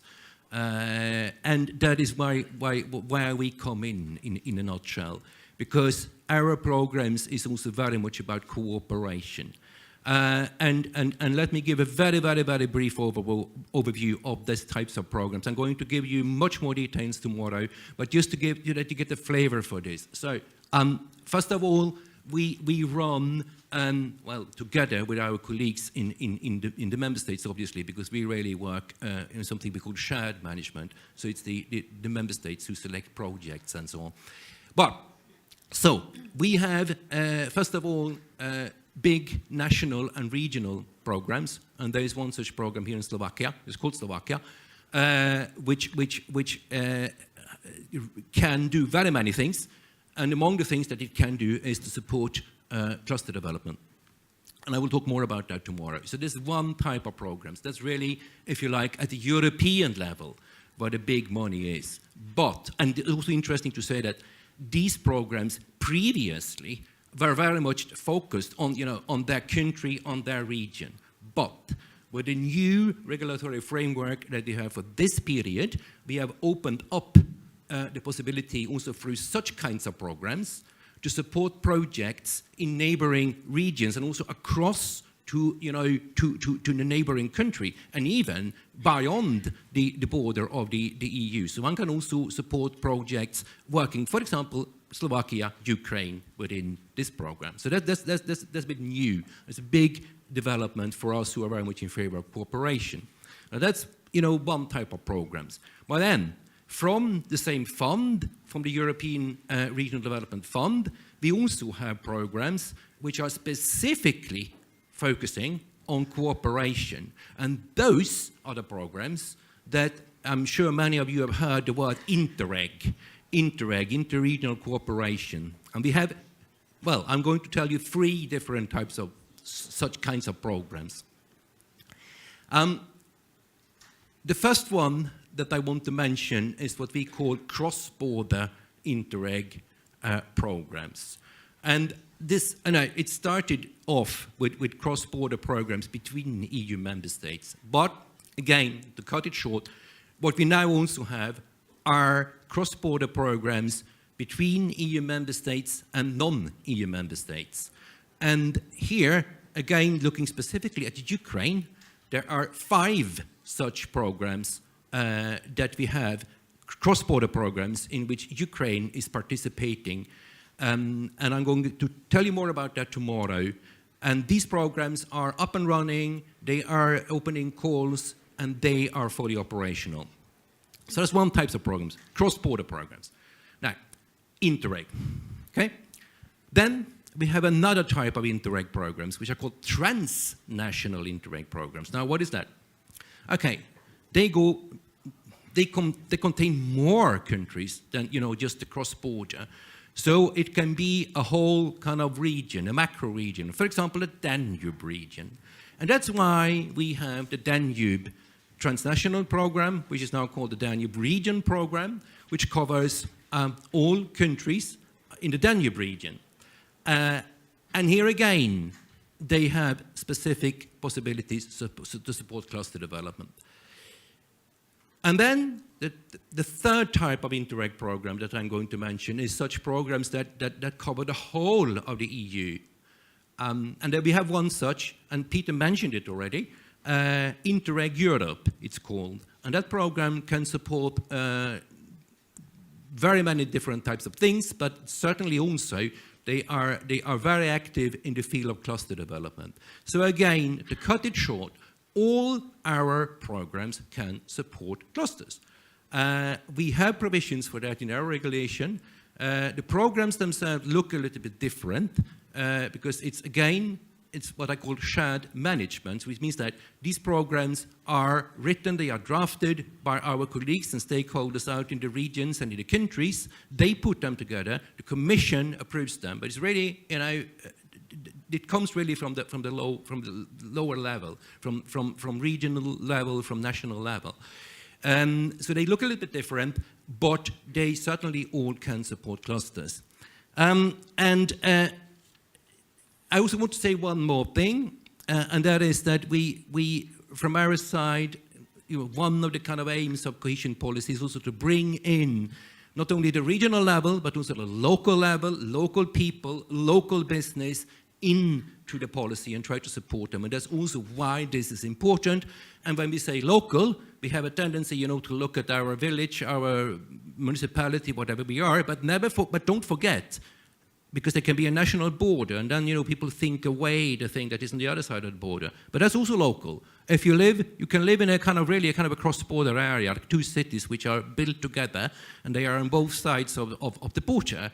So there's also local development. So again, we have to think a little bit beyond, if you like, the stereotypes here.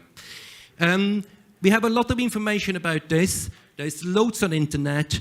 We have a fantastic database which is called KEEP EU, KEEP.eu, where you can read about the projects in Interreg programs, transnational, cross-border, whatever you want.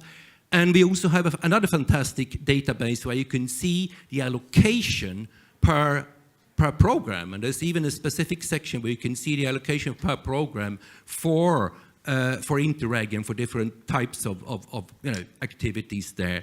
So a lot of information is available. And it's very much a question of finding it, and we are going to talk more about that tomorrow. I think I'll stop there. Yeah, Marian, thank you very much. I think in the script I have several questions I could pose to you, but I think I will give a chance to the audience if there are any. Yes, we have possible questions from the audience. I think that the best would be to give the floor and seize this opportunity that we have representatives here from national and EU level in such a crucial policy area. Good afternoon to you all. My name is Vitaly. I'm the councillor of the chief of Kharkiv Regional Administration. It's near the border with Russia. So I'm very thankful for being here to Ukrainian Cluster Alliance. And to prolong your speech, I want to offer you to come to Kharkiv. And next, such meeting we can make in Kharkiv. I will cover the secure, all of the questions. So thank you so much for everything. It's not, I don't have any questions. I'm only want to just offer you to come to Kharkiv. Thank you so much. Thank you very much. Maybe I will show you the dead Russians. Thank you. This is definitely something we would like to have, to come finally to Ukraine, as well to have clusters meet regions in Ukraine, and we believe it can happen sooner than later. Let me, if there are there any questions, maybe still. Yes, please. There's someone who can, yeah.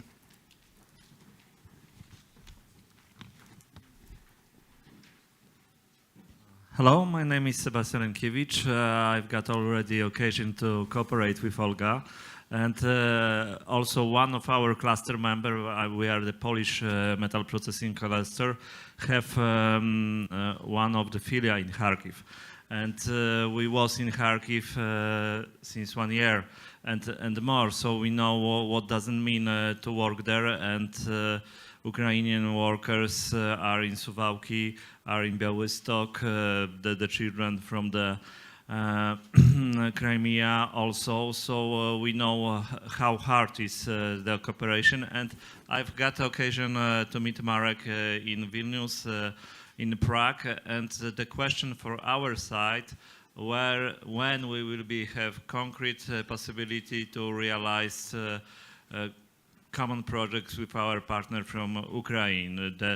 We know the politics pivot is really huge at the moment, but we need the concrete measures to realize our opportunities. Thank you very much. Yes, Johan, I turn to you because you will have good news, and Marlene, maybe you as well.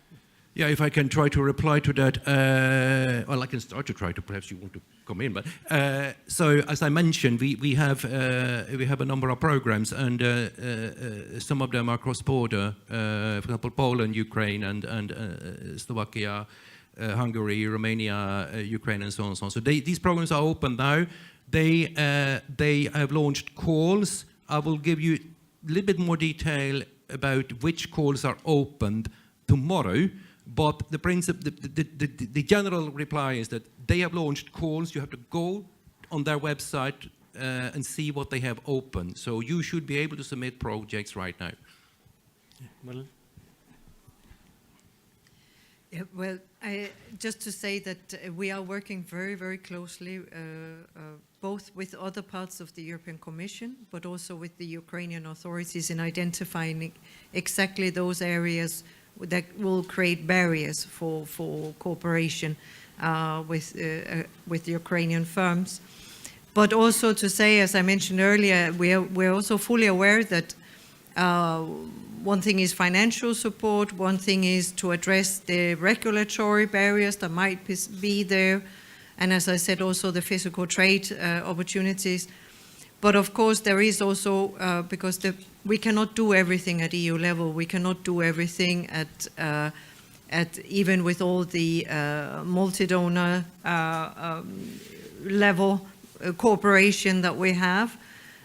We also need the private sector engagement. We need the private sector to be able to help us in our support to Ukraine and to the Ukrainian economy and businesses.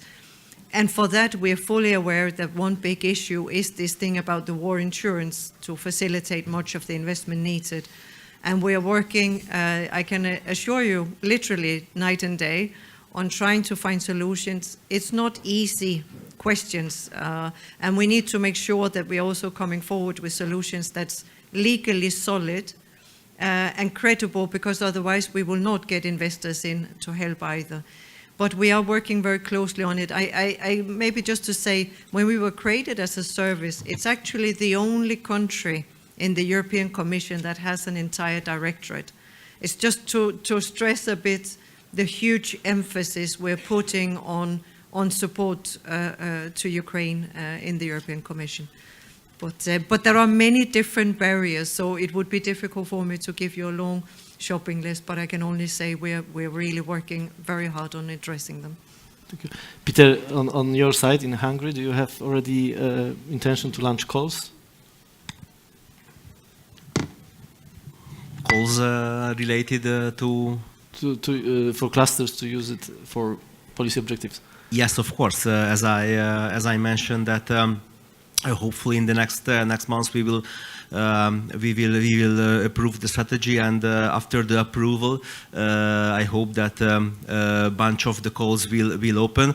Of course, first of all, the calls we have to make a final agreement with the European Commission, but I hope that in the next months it will be succeeded, and in the next half year we will start a call for research and innovation, for SME development, for cluster management organizations, for collaborative R&D programs. So a bunch of calls will be launched in the next half year. Referring to this, we have the direct management, and this is the programs like Horizon and Single Market Program. The calls are launched, but as well, I just want to share with you from the European Regional Development Fund, Cohesion Policy Funds, actually 370 operational programs have been adopted, which means that the calls are going to start being launched now. So it's it's the appeal for all cluster managers here to be very careful to watch the managing authorities' websites, because they are going to have actually avalanche of lots of calls to be launched at this moment. But Having said so, thank you very much from the policymaker perspective. Let's go to practitioners. And to be honest, we don't have here with us Artur Bobownicki, who is the, thanks to him very much, we are here from the head of the Slovak Innovation and Energy Agency. He is in the hospital, and we hope he will come back to health soon. But he told me, you must bring IT Valley from Košice on the stage, because he is very proud of what is being done. And I think one of the elements of developing your competitiveness is very much being open for collaboration with beyond Košice. So please, if Mirjama, you could refer to this. So hello, those were such a nice words. I have to say that Mr. Bobownicki is very, very passionate about his work, and he's a really great guy, so we are very happy to cooperate with him. Let me welcome you here in Košice, in my hometown, especially well in my country. And I would like to talk a little bit about our cluster, as you have mentioned, from the position of a practitioner. Just a few words about IT Valley. So our cluster is actually one of the oldest here in Slovakia. We are already existing for 16 years. And the reason why our cluster was established was due to the very difficult economic position which was back at that time in the region. And so regional authorities, such as the Košice self-government region, the city of Košice, 2 local universities and tech companies back at the time, have decided to establish a cluster. It's called IT Valley, as we know. And so the aim was to build the tech industry or IT sector over here next to the metallurgy industry, and also to increase the attractiveness of the region, as well as to build a workforce with the skills which are required by the private sector or by the market. So today we have more than 15,000 people who are working in IT, so the work was very well done, I may say. But during our work, we are focusing on 3 strategic objectives. The first one is the education and future skills. The second one is building innovative ecosystem, and the third one is building Eastern Slovakia as a great place to live and work. International cooperation, it's something what I think we could all talk a lot, but we have just 6 minutes. So when I was preparing for this discussion, I have decided to talk about three projects we have, and the different benefits they brought us to our members and to our region and the city where we live. So the first one was it's the Interreg program. We shared, it's called Cyber Europe. We shared the project with other 8 partners, and the outcome was well, we were focusing how we can build resilience in cybersecurity, how we can build SMEs which are active in this field, because our country and especially our region, it's belongs to the less developed regions. But thanks to this cooperation, we got a chance to talk to Estonian National Authority, also to the France, to Belgium, really to the countries which are really on the top of the class, I may say. And due to this cooperation, we have prepared a set of recommendations for our national authority here in Slovakia, which will be included also to our national strategy this year. So what we've got was actually the very it was very valuable knowledge sharing we got.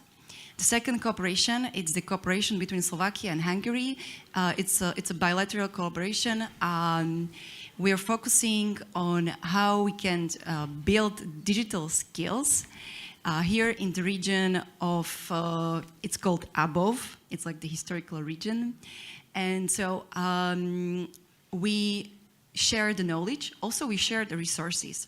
And thanks to that, we have changed the curriculums in the high schools. We also had the chance to provide some equipment. It was the robotic sets. And thanks to that, we learned in easy way, we learned young people to code and kind of to build this relationship with the new technologies. And the third area of cooperation are the innovation missions, which we are organizing for our members. During the last year, we have actually organized 3 in Estonia, in Finland, and the last one was in Israel, and our delegation was actually led by the State Secretary, Mr. Schwetz. He was talking today also. And so we are trying to show our region and our country as a tech hub. And maybe I think I haven't said it before that our members are mainly from they are software providers. So we get the chance to talk to companies which are from other sectors. And at the end of the day, there were some new businesses established. So thanks to the internalization of our activities, we brought access to new markets to our members. The great thing about our region is that actually only 20 minutes away from Hungary, with which we have a very great cooperation. It's also 2 hours to Poland. Oops. It's only 2 hours to Poland, which is also very good cooperation already established. And it's less than 2 hours to Ukraine, and the cooperation is not so great because due to the situation. I believe that this is something what we really have to work on more, and the Interreg projects is one of the best instruments for clusters. We are also using it a lot. So I believe it would be really great if also Ukrainian companies or Ukrainian clusters could be part of it, and we would love to have them on board. And the last thing I would like to mention is that sometimes I get the feeling that the clusters maybe are a little bit overlooked, but due to the crisis regarding the COVID and also the situation here due to the situation in Ukraine, me personally, I could see that it was the cluster who was taking the action. Because the state and the public sector, of course, is not so flexible in the situation.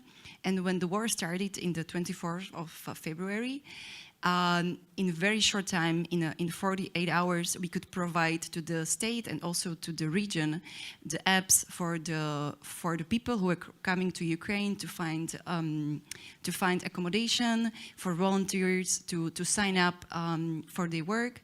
Also, we prepared the website like very shortly, and we kind of felt this is our responsibility. So I think the crisis showed that the clusters could do much more than they're actually doing, but sometimes we just don't see it. Yeah. Miriam, thanks for this. It's excellent. You know, when in cluster policy we have as well lots of bibliography, but I think you're showing the examples, concrete examples. You're not writing about this, you are doing this. And I think this is the best evidence of usefulness and agility of clusters as well for other policies. And this gives me a chance now to move to Olga, and you're last but not least. It's made deliberately because then we have the session, and I think many of you are very much interested in the next session, which is doing business in Ukraine. But before we go to this session, Olga, you started with us March last year, and share us your views on experience and the future views. If you can have the slides, please. Yes.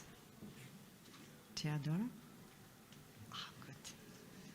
Okay, so if you don't mind, I'll stay. So first of all, I would like to thank you all. Actually, that you really accept us to the cluster family. And from the beginning of the March, from last year, every day, every morning, we had morning meetings with EN Ukraine, a Chamber of Commerce, with the European Cluster Alliance, with DG Grow, and from us, it was Alexander and I. And we were trying to support our companies. We did it every day. And then we understood that not just humanitarian support, to support us, do business with us. Because this is exactly what gives us also a feeling of freedom. This is very important feeling, you know. We didn't give up, but we also want to work. And this feeling really was, you know, was given to us. And thank you for, again, for accepting us.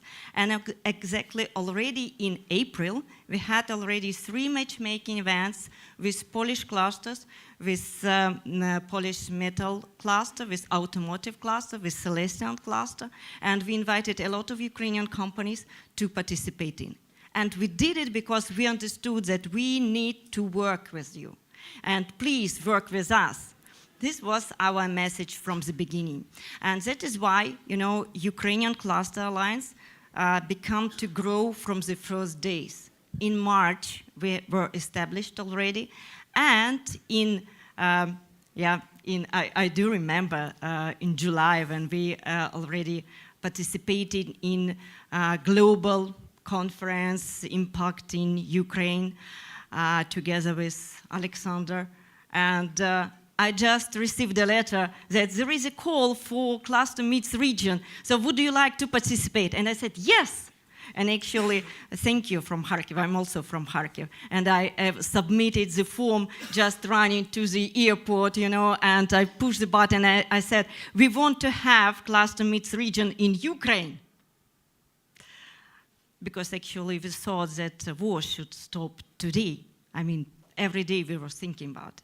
We still think about it. But in September, thank you so much during European Cluster Conference, and thank you for Artur Bobonicki, for Daniel Esch, and for Slovak Cluster Alliance, that this conference happened, and it happened here, because it's still difficult to organize in Kharkiv, which I really dream to next time. We know why we do it.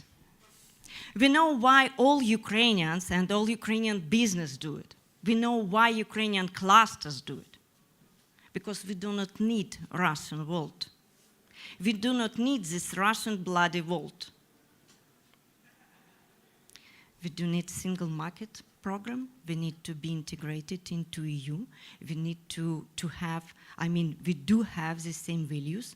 We do have the same understanding of our life being, of our freedom, and we want to work with you, you know. So we definitely, and this is exactly objectives which we share and which we are doing, you know, during this year.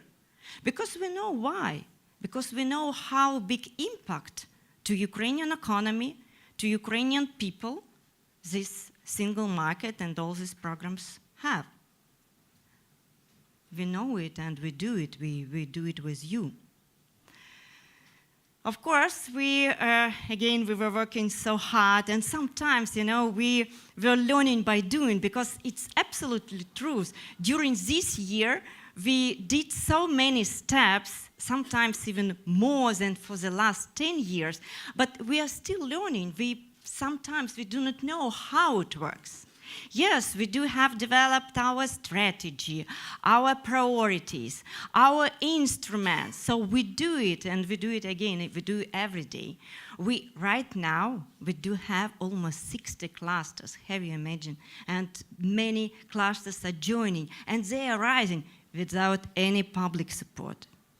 Without any, you know, support of a lot of European or other monies which growing clusters in other countries. This is really bottom up, because our companies really would like to be united and to work together, to fight together for their common values. So there are so many facts. I actually, really, when we did this annual report, we tried to figure out how many meetings we had, how many events we had, how many conferences we had. Why? Because we were not doing it for KPIs. We were not doing it according to some projects or terms of reference, whatever, because we were doing it for all our clusters, to serve our companies, to serve our SMEs. This is important. We do it for you. That's why I really would like to ask all Ukrainian companies and representatives, stand up. Please let us look at you. I'm sure there are 10 more or 20 more outside. And I do remember then when in September, Theodora asked me, Olga, how many could you bring to Košice? I said, well, I don't know. We'll see. And right now we have more than 100 registered in the platform. Thank you so much. Thank you. Thank you for coming. You know, I think resilience of Ukrainian people, resilience and unbreakable Ukrainian business, it's really, you know, I really hope that in some years it would be a really good example for many other countries, for many other people, how evolution could grow really the country from bottom up. This is exactly what is happening right now. And I also would like to ask other part of our auditorium, what you are expecting from us? Why you are here? Why you come to this conference? I mean, we do know why we come, because we are fighting for our future. We do it every day, and we pay very high price for that. Why you come? What do you expect? Thank you. What else? And for cooperation, you know, this is exactly the right momentum. This is the momentum for building trusted relations, for building trusted cooperation, and this is exactly why we will not just stop and wait, will not just give up, will not just tied with many things we have. We really were working, and working. We have events, meetings, conferences, because we do understand that this is exactly the value which we would like to share with you, and we would like to work with you. We do understand, and today it's already was talking that, you know, running for cheap resources, for cheap raw materials and cheap labor costs definitely wouldn't give you a future. So what we could offer, it's human-centric, resilience, and really motivated, high-skilled workforce and Ukrainian people who really open to cooperate and really thinking about future sustainability and future, our common future. So just to finish, and more practical, yeah, I want to quote one person which I respect too much. He's a member of our cluster, and he just wrote me just benefits why they didn't escape from Ukraine, having 3,500 employees. Yeah, it's not SME, but still, it's a good example why. Because at the beginning, they wanted to support Ukrainian people. And in 1 year, they have quality of art, worldwide quality of art for their products, and they are highly motivated people. Can you imagine? So this is our story. This is our story, and we do build our ecosystem. We want to build our ecosystem, which is based on trusted cooperation, trusted relations, with open relations. We know that we have a lot of challenges, and we are working with it every day.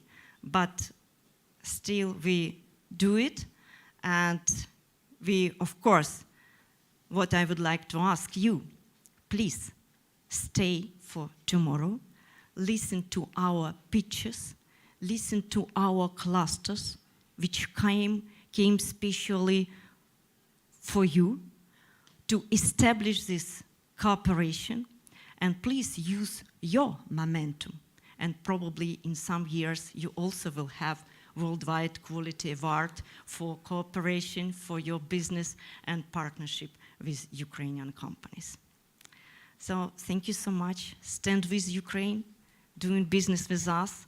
And just to finalize, I want to say that for me, Slava Ukraini means that united Ukrainians fighting for common European future with recovered, resilient, and innovative Ukraine. Thank you so much.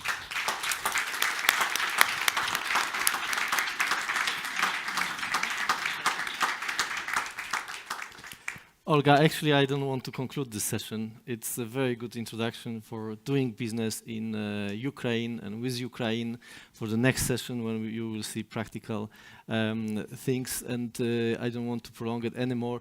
Clusters are key for European and Ukrainian collaboration and Ukrainian integration into the EU. I think with all what we heard, nobody can deny. So we can conclude that clusters will play a role, and we will work on this further as we do since March last year, so it will continue. Let me thank you very much to the panelists, with big applause to all speakers, and we move to the next session. Thank you very much. Yes, thank you very much to all. It was very inspirational. Thank you for everything, Olga, you said. Are you wired? No. Okay, so I would like the panelists from the next session, which is the practical aspects on doing business with Ukraine, to join us on the stage. And I would like to present the moderator of the session, Martin Dies. She's a senior expert at DG GROW, the European Commission. Also, yes, please, if you can be able to. Yes. And in the meantime, all that are part of this session and are here in the room, please, because we have some panelists here that will be joining us online. They are already waiting for us. So Martin is not going to ask you one by one to join the floor. So I'll kindly ask you to join us. Yes. Take your seats, please.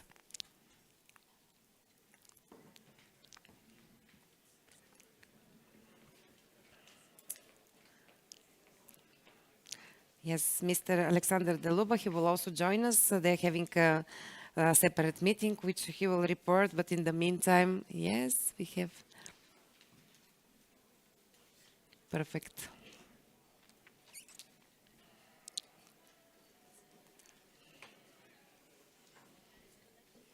Yes, perfect. Just okay. So, Martin, the floor is yours. Okay, thank you very much. I hope you can hear me all. Yes. So, it's really a huge pleasure for me to be here. We have a difficult task to speak at the end of this very intense day, but I think it's also a very important moment because we will be talking about how to do business in Ukraine despite all the uncertainties that we are all aware of. We will have some speakers, and I would like to welcome the speakers who are here with us today. We also have online speakers, so we will have quite a dense session. And I could already feel that there are lots of very competent people on the topic who are already doing business in Ukraine today, and I would also like to leave some room for interactivity and for questions. But maybe just one more word how I want to organize this session. We will be covering different topics. First of all, the economic background, because some of you just joined for this session. So to have a quick overview about what is the current economic situation in Ukraine. We won't be talking about the legislative framework. We heard a lot about it already. And of course, the two go hand in hand together. Then we will be talking about the type of services that businesses, both from the EU and Ukraine, can expect for doing business cooperation.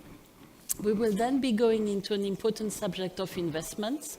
Many of you are already familiar and already investing in Ukraine and are interested to know about further opportunities. And really the word is, it's time to consider investing in Ukraine. Don't wait for too long.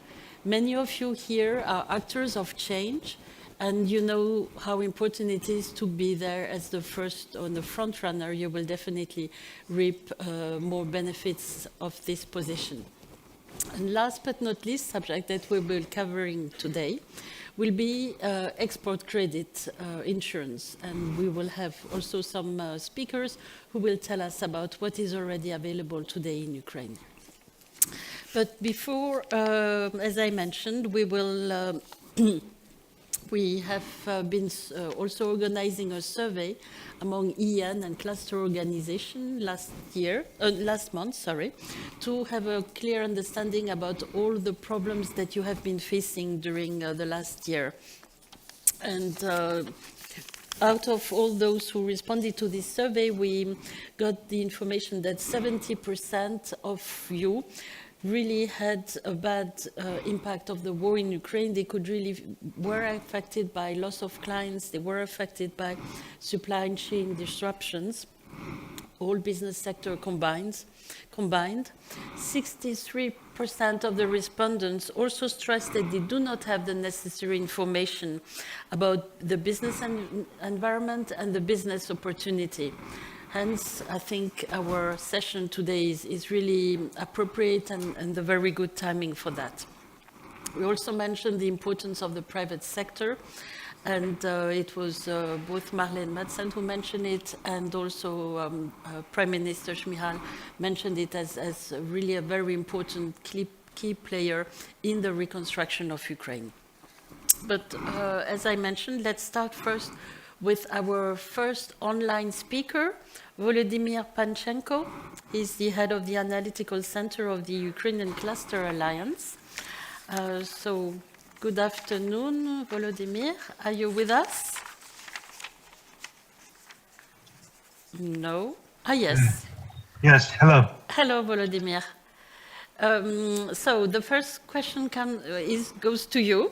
So could you tell us the main difficulties that are currently faced by Ukrainian companies and how they are trying to overcome them? Yeah, I have a very difficult task because after this inspiring speech of Olga, come and do business in Ukraine, then I am, as Analytical Center, have to present the information which is online and which you can get everywhere openly. So we have to tell that the situation with the companies, small, medium enterprises and big enterprises is the same in Ukraine. There are some differences between them in a share of losses which they got last year and the share of problems, but they face all the same problems like decline in income, decline in supply, broken supply chains, lost customers, and all that from 20 to 40%. So in fact, in 2022, when we analyzed the situation, more than 70% of the companies expected growth in 2022. The same share of the companies have losses last year, so we all know why.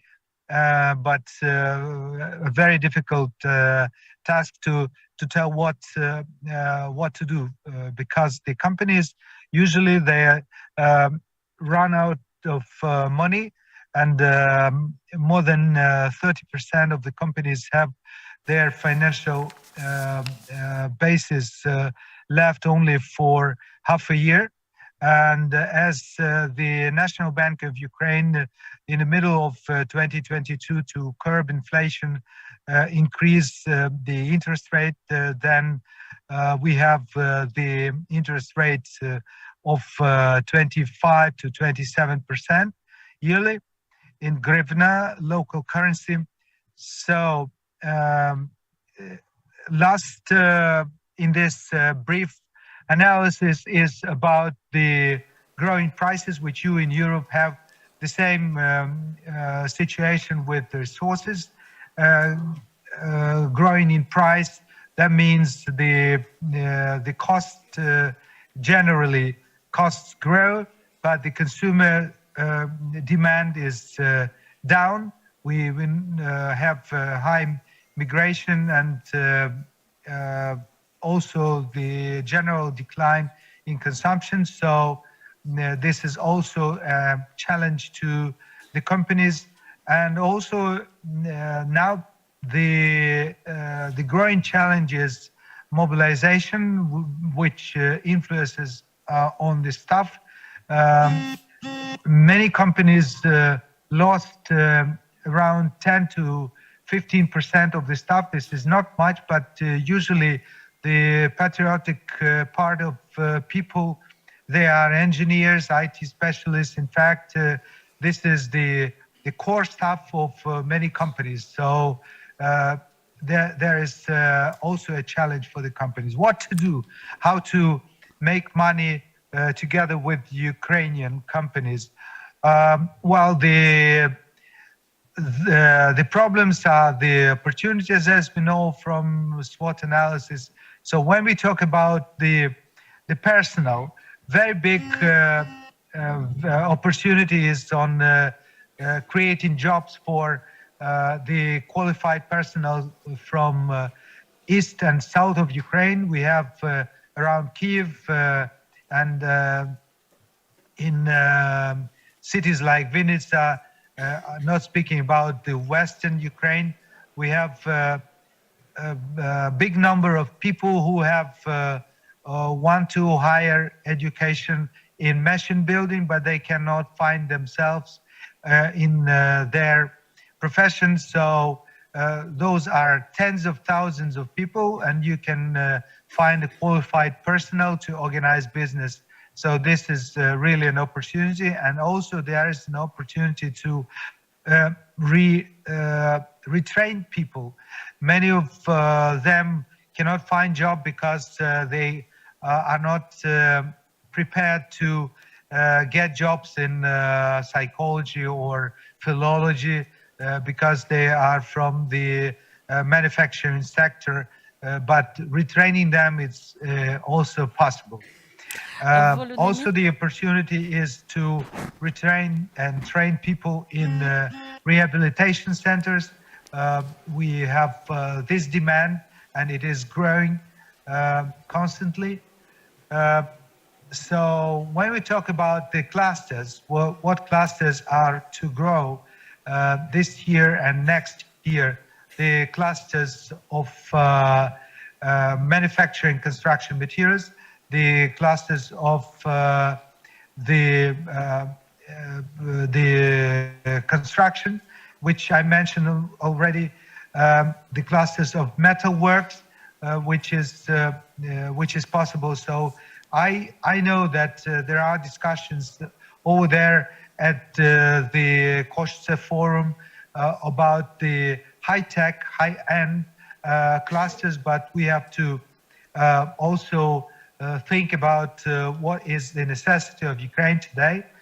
And why I'm talking about that, because when we talk about the partners of Ukraine, the European countries, the United States of America, they support Ukraine in the nearest and the closest needs of the society.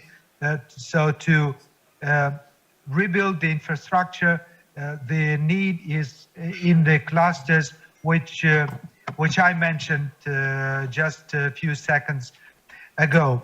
Okay.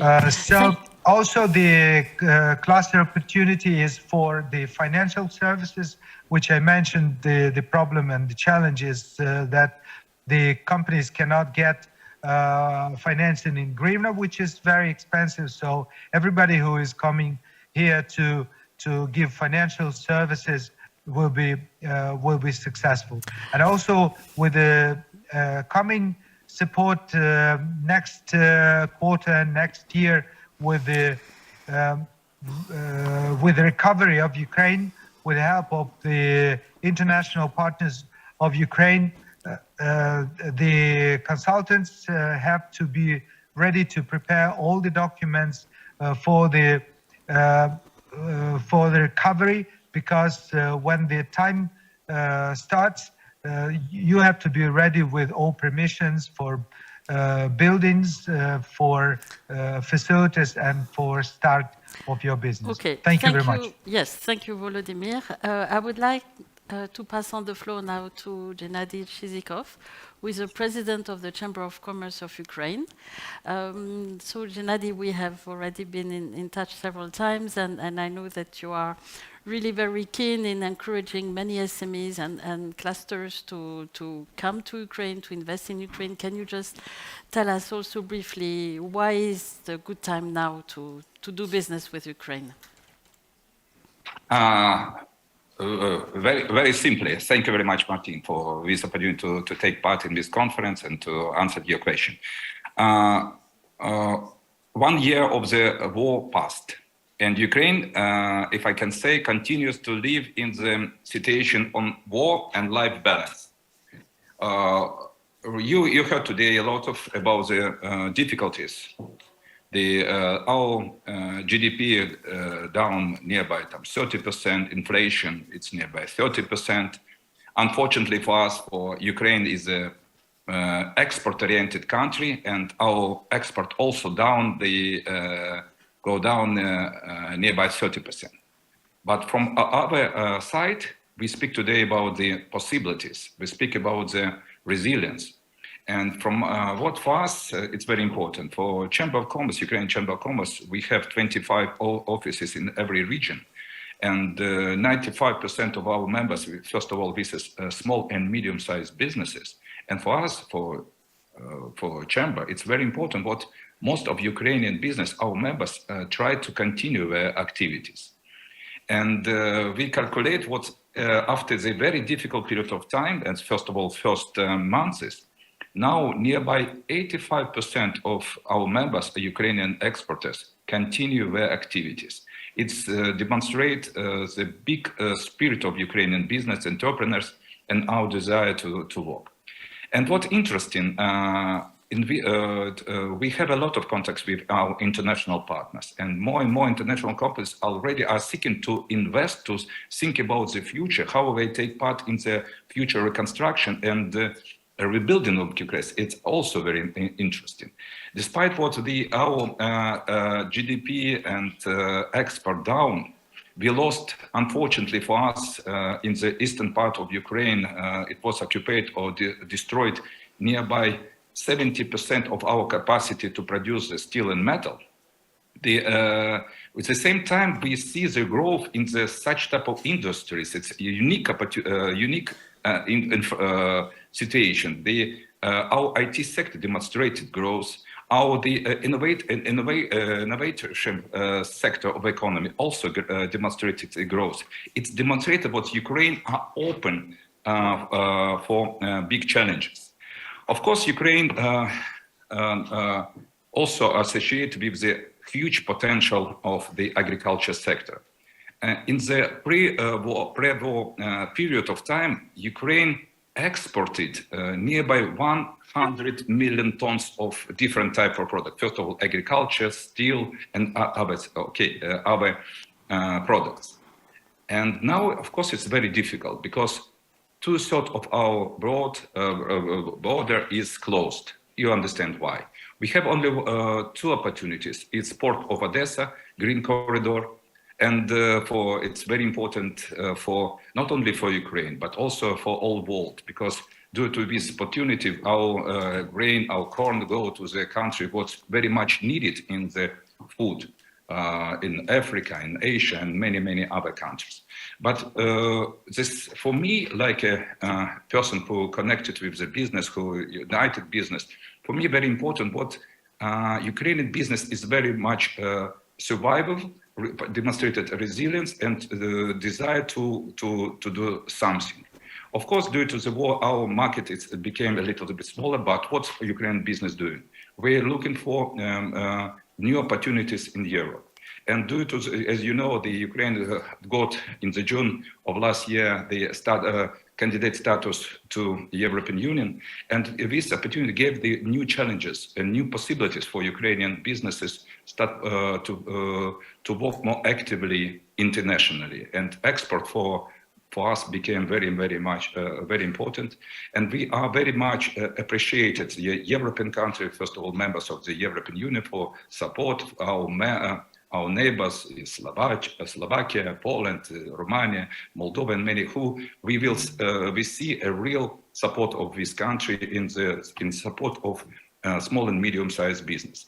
And from my point of view, the future of Ukraine, it's not only production of the agriculture sector, but first of all is the food processing. And this gives the opportunity for Ukrainian business and for international business to think about this and to walk in this direction. But also, I would like to use this opportunity to say that from 2016, we are part of the European Enterprise Network. And this year, our organization, the Ukrainian Chamber of Commerce and Industry, coordinates the EN activity in Ukraine. In the frame of this, this project is very important for Ukraine. First of all, for small and medium-sized business, for their internationalization, to give them some knowledge, etc. We are working with more than 69 countries. We assist, we guide companies to find more sustainable models of businesses, support them with rules and conditions, how to work in different markets. It's very important. Just during the last year, more than 4,000 Ukrainian companies have been served by our colleagues from EN services. Very important.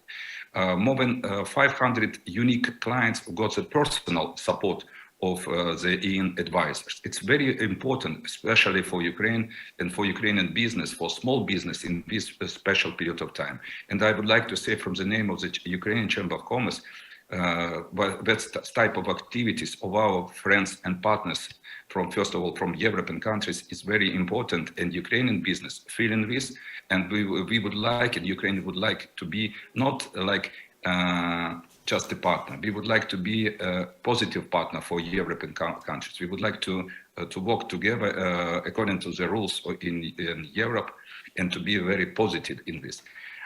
Thank you very much for this opportunity to say this word, but from my point of view, Ukraine can be a very important partner for Europe.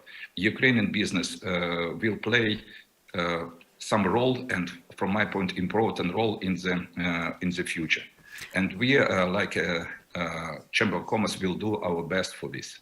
Thank you very much, Hennady, and I really know that indeed you will do your very best, and you are surrounded with also a very nice team, including the cluster organization, including Alexander, who is here with us today, and also Olena, the General Manager of Enterprise Europe Network Ukraine.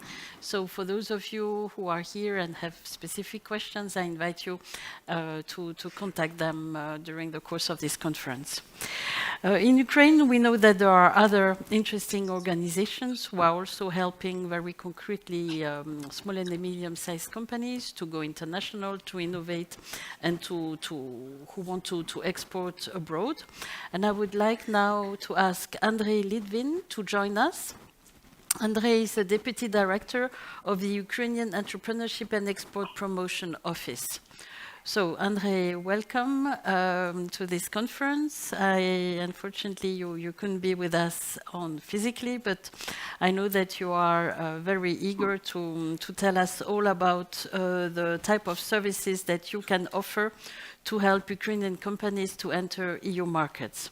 So can you tell us more about your experience, the type of services you can offer, and a few words also about DIA Business, which is really a very impressive tool that has been set up in Ukraine and that can inspire many other EU governments when they want to help their businesses. So thank you. Good afternoon, Martin. Good afternoon, dear colleagues. Thank you very much, first of all, for the invitation to participate in this forum. It's a pleasure for us to tell more about Ukrainian businesses and opportunities to do it with Ukrainian businesses. So I'll share my screen to show you some slides, short presentation about our services and the business project, as you mentioned. I hope you see it well. So this is the full screen. Yeah. So we are as a state institution, Entrepreneurship and Export Promotion Office, starting from the 2020, providing with the Ministry of Digital Transformation of Ukraine, the national project called DIA Business. This is the part of a huge ecosystem DIA, probably a lot of, for now, even European citizens heard about this app DIA, when you can see your passport, ID, driver license, pay taxes, and so on. So this is the part of this huge project DIA, actually, and the main aim of this project is to provide support and help for the Ukrainian small and medium-sized businesses. This is divided into two parts, so online and offline part. The online part, this is a huge platform divided into two directions. The first platform is responsible for the support of SMEs internally in Ukraine, including DIA business centers, offline spaces. And the second platform is for the exporters, mainly exporters, because previously, before we started to provide and implement this project, we were responsible for the export promotion of Ukrainian goods and services. Also, even during the war, we are developing and we are opened one center abroad in Warsaw. The main goal was to support Ukrainian refugees and the business representatives. So here you can see some examples of the services and issues, questions which could help our center in Warsaw. So it's working now.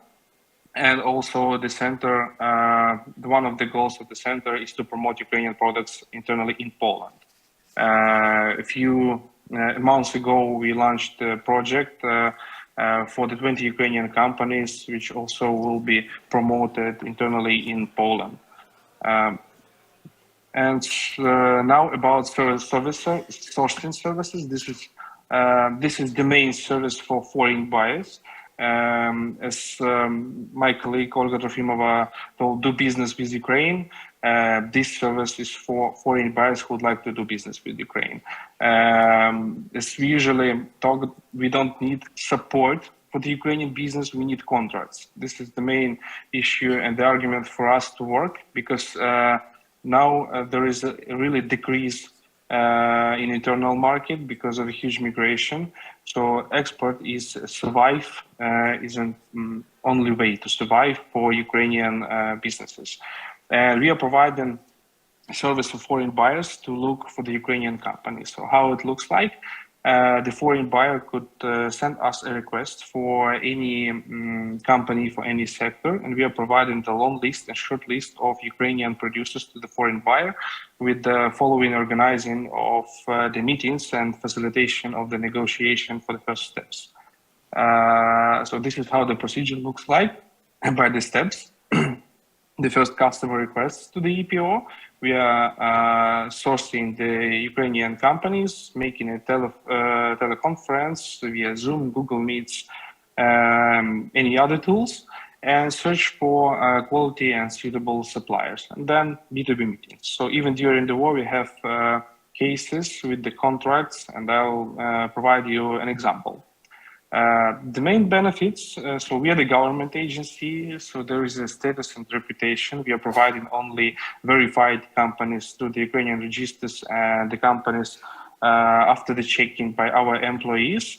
And also there is a professional team from our side which is responsible for that. So do not hesitate to contact us, because we have a huge range of Ukrainian products with high value added, and Ukrainian catalog.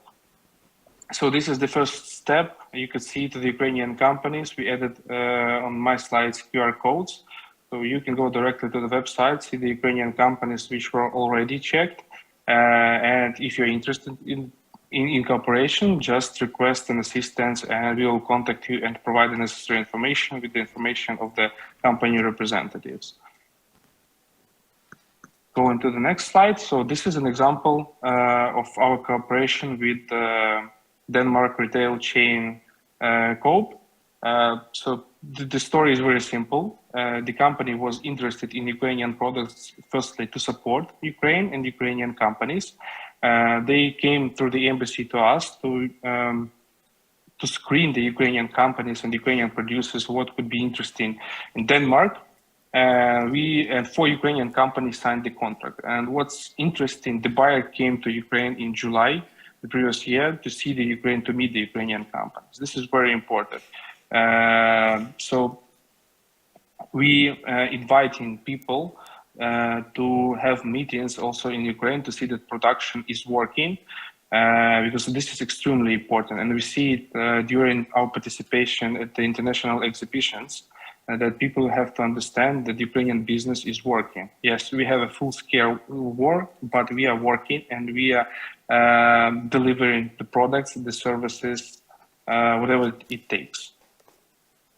And also a few facts about our activities during the war. We are organizing international events. Mainly, this is national pavilions at the international exhibitions.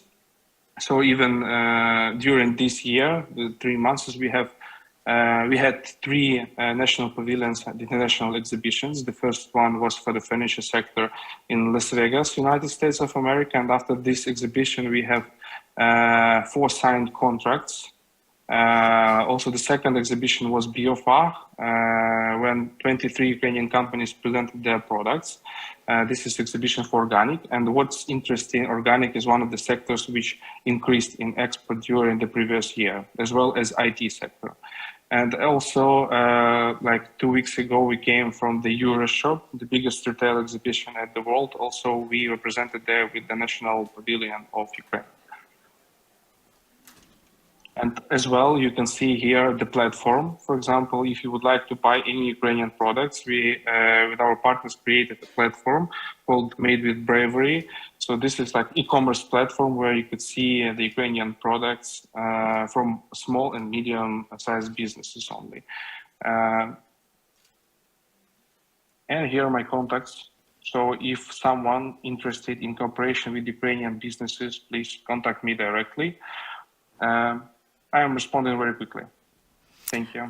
Thank you very much, Andrei. Indeed, I confirm that you are really fully involved and almost available 24 hours, 24 hours a day to really help Ukrainian businesses, to put them in touch with European international partners. And then I think you have excellent tools that have been set up over the last years and even further developed during the war. We also have here on the panel, we have Svetlana Mikhailovska, who is the Deputy Director at European Business Association Ukraine. Svetlana is also extremely active with her organization in helping companies of different sizes in Ukraine to export to EU countries, but also helping EU companies who are interested to import or to invest in Ukraine. So, Svetlana, can you tell us a bit more about the type of services that EBA is offering and in terms of business cooperation? Thank you, Martina. Thank you very much, first of all, for inviting and for having me today. And thank you for organizers for arranging this kind of events. They are indeed very important. First of all, let me briefly inform you about the European Business Association. EBA is the largest international business community association in Ukraine. We, as of today, represent around 900 member companies. Last year there were 1,000 member companies, but still, we are still the largest.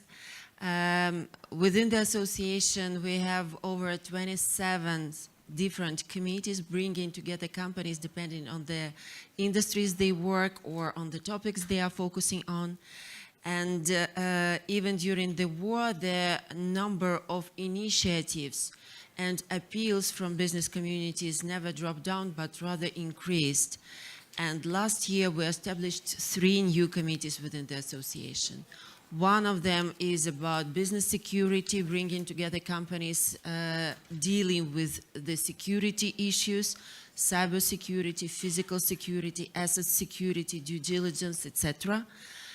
Another committee is Subsoil Use Committee, and we even have a joke that, of course, housing are much more dangerous investments rather than subsoil projects.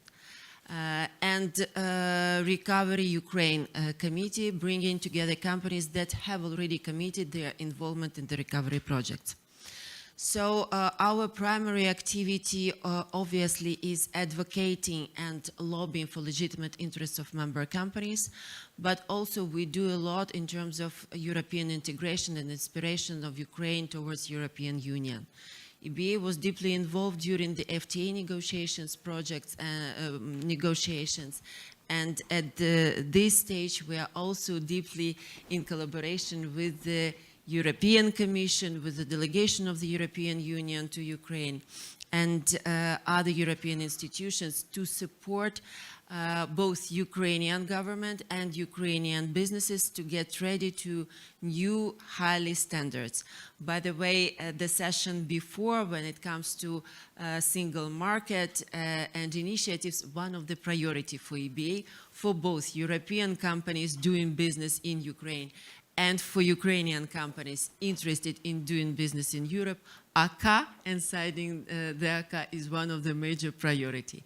Me personally working on this particular issue in terms of technical regulation for a long, long period of time. Again, we do collective advocacy. We do support our companies in their willingness to export right now because as it was mentioned, unfortunately, due to the war, Ukrainian market is shrinking and some of companies are interested to go global. And last year, we as EBA launched our exterritorial arm, Global Business for Ukraine, which is now registered in Switzerland, to unite companies and businesses that are not physically present in Ukraine, but have Ukraine in their business perspective radars. And what we do share information. Martina mentioned at the very beginning the results of the surveys that businesses in Europe, their lack of information, real trustful information.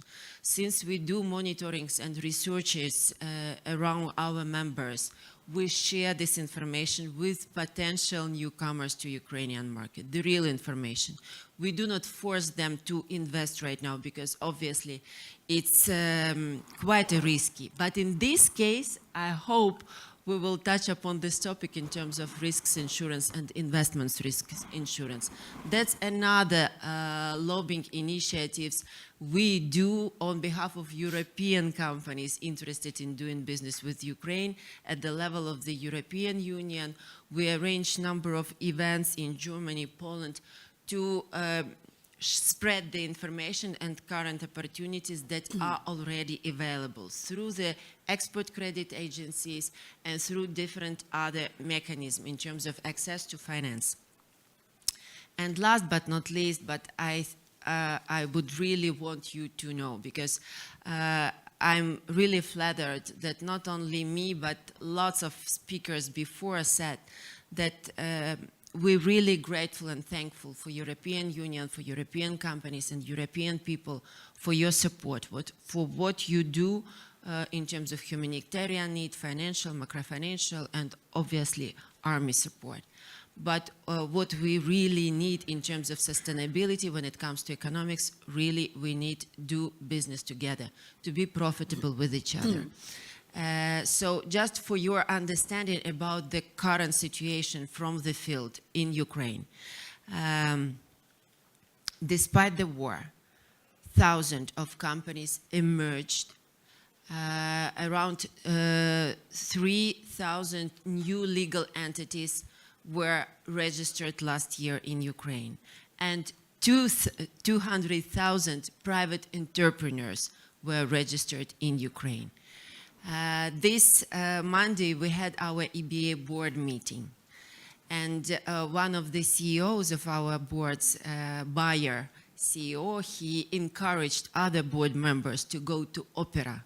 He said, Go come see Giselle. It's amazing. So life is going on. People are really resilient. Businesses are really resilient.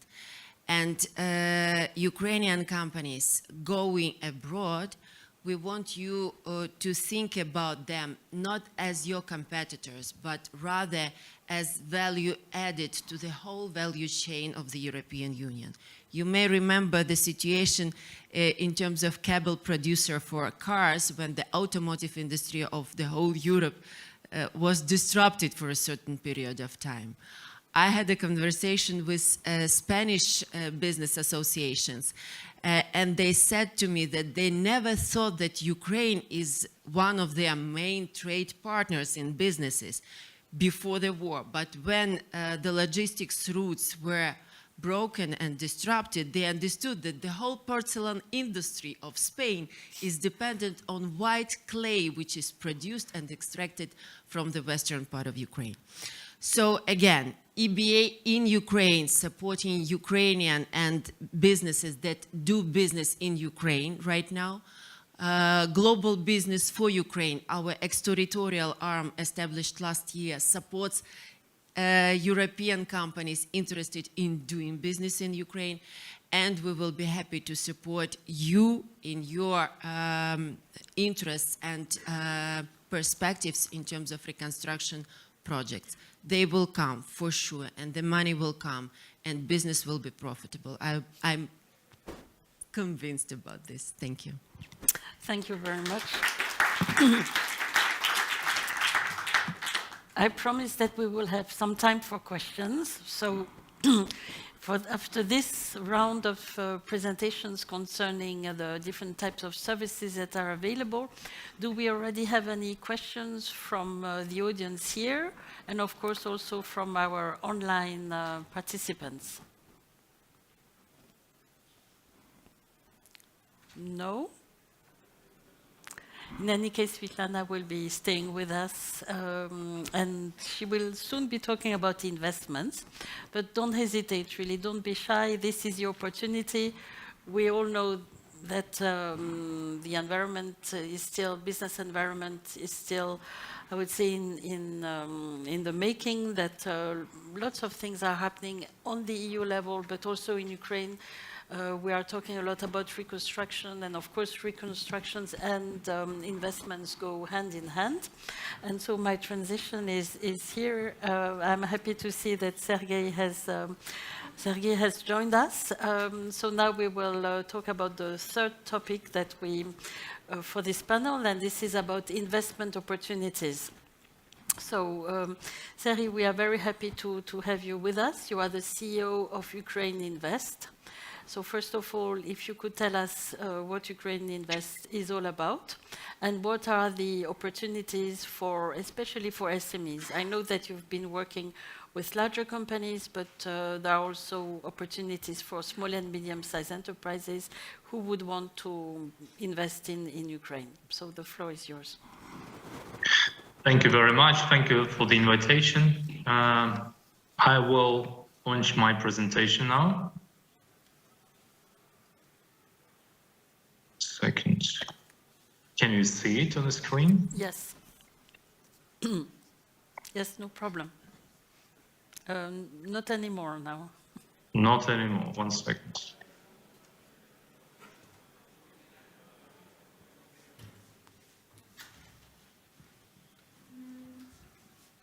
Maybe our technicians can help. Can you see now? Yes. Thank you. Okay. So again, thank you very much for the invitation. And we'll be talking about Ukraine Invest. We'll be talking about opportunities for companies that operate in Ukraine, that are planning to enter Ukraine. And I would like to start with a thank you to European Union and to European Commission, all European organizations and European enterprise for supporting Ukraine during these challenging times. And as previous speakers told before me, we will succeed and we will have a very profitable and promising relationship. I don't know why, but I cannot go to next slide. Ah, yes, it's working. Yes, so Ukraine Invest. Ukraine Invest is the investment promotion office of the government of Ukraine. We were set up initially in 2016 as an organization that was supported by donors. And then from 2018, we were moved to a status of a full-fledged state institution of the government of Ukraine. We provide several services to investors and to businesses that are interested in Ukraine. First of all, we are active in investment attraction. So we consistently and continuously reach out to businesses throughout the world. We are interested in any investors that want to do business in Ukraine, greenfields, brownfields, JVs, small businesses, medium-sized, big-sized. It doesn't matter for us. For us, the most important thing is to have a success story, and every success story will bring additional investors to Ukraine. In order to feel investors comfortable in Ukraine when they are new to the market, we also help them to overcome any administrative issues. We provide support to them and troubleshooting. We are open 24/7 and support them all the time. Also, we promote Ukraine as an attractive investment jurisdiction throughout the world. During events like today, we do interviews and make publications about Ukraine. How we cooperate? We consult businesses on setting up and doing business in Ukraine. We advise them on how to implement investment projects in Ukraine. We explain to them what kind of investment incentives are currently available for them and what is applicable right now. We explain wartime-related issues like things like reservation of employees from mobilization for critical industry, temporary relocation or evacuation of businesses when needed from affected territories. Also, we provide businesses with macroeconomic and industry-specific matters, analytics, and we provide legal and tax support. We help them obtain licenses and permissions to do business in Ukraine. We operate on a B2G and a B2B level. So we support establishment of efficient cooperation with government bodies and local authorities. We help resolve issues, as I said, and also we advocate for improvement of regulatory policy because we are in constant touch with investors every day, and we know what they feel like when they do business, what needs to be improved, and then we communicate this to our partners in government and in parliament. Also, we help businesses identify business partners, and we match them between themselves when they're looking for a JV opportunity. Why invest in Ukraine? Because we have investment incentives. That's one of the most latest changes in Ukraine. So since 2021, Ukraine has introduced investment incentives mechanisms. I will focus on two of them. First of them is incentives for industrial parks. So any resident of industrial park in Ukraine, at the moment we have 61 industrial park registered, they can benefit from 10 years corporate income tax exemption. They could receive full or partial compensation of interest rates on loans for arranging industrial park or for carrying out economic activity within the park. Also, they can get access to non-refundable financing for arranging of industrial park, provided that budget of Ukraine, specifically during the war, permits that. They can get compensation for connection to engineering grids. Also, they can be exempt from VAT on import of new equipment and additional incentives. The other incentives is provided by the law on state support for significant investment projects. The law is applicable to projects that will invest at least 20 million euros in Ukraine, create 80 jobs, and they would operate in the following sectors of economy, which are quite vast. So all processing industry, extraction or mining, waste management, transportation, warehousing, postal and courier services, logistics, education, healthcare, tourism, hospitality, sports, and even arts and culture. So companies that comply with this regulation, they can get up to 5 years corporate income tax relief. They could be exempt from paying VAT on import of new equipment. Also, they can be exempt from paying import duty on such equipment.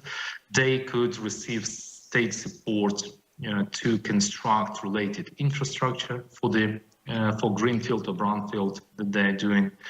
And also they can lease or state or communal land plots without an auction. So it will be a special procedure. When you invest 20 million euros, you also can get an investment agreement with the government of Ukraine, where you will have to stipulate your responsibilities to implement this project within 5 years, and State of Ukraine will stipulate its responsibilities for the term of up to 15 years. We have a new draft law submitted to the Parliament of Ukraine, where we propose to decrease threshold from 20 million euros to 12, and threshold from 80 jobs to 50. This is connected again to a full-scale invasion and the need to rebuild economy, the need to rebuild our industry specifically. Also, when we talk about SMEs, we have state programs that support them before the war, supported them, and during the war specifically. So the purpose is to increase production volumes, exports, to substitute imports, to incentivize high-tech production and introduction of innovations, creation of new jobs, and return of migrant workers to Ukraine. So the maximum amount of loan is up to 60 million hryvnias, which is about $1.5 million or euros. And the state of Ukraine can offer through banking system a 0 interest, 5% interest, 7 or 9% interest rate. And this program can last up to 5 years. Also, we have special incentives for agri-businesses. That is very relevant for SMEs in agri-sector. So we have special budget subsidies, and we have partial reimbursement of the invested costs. Amount of state support that is available, up to 50% of the investment in construction of facilities and processing enterprises, up to 80% of the values of breeding animals, up to 30,000 hryvnias per farm animal, that is about 800 euros approximately, or even less, about 700. And up to 60,000 hryvnias per bee family owner. This is about $1,500 or 1,400 euros.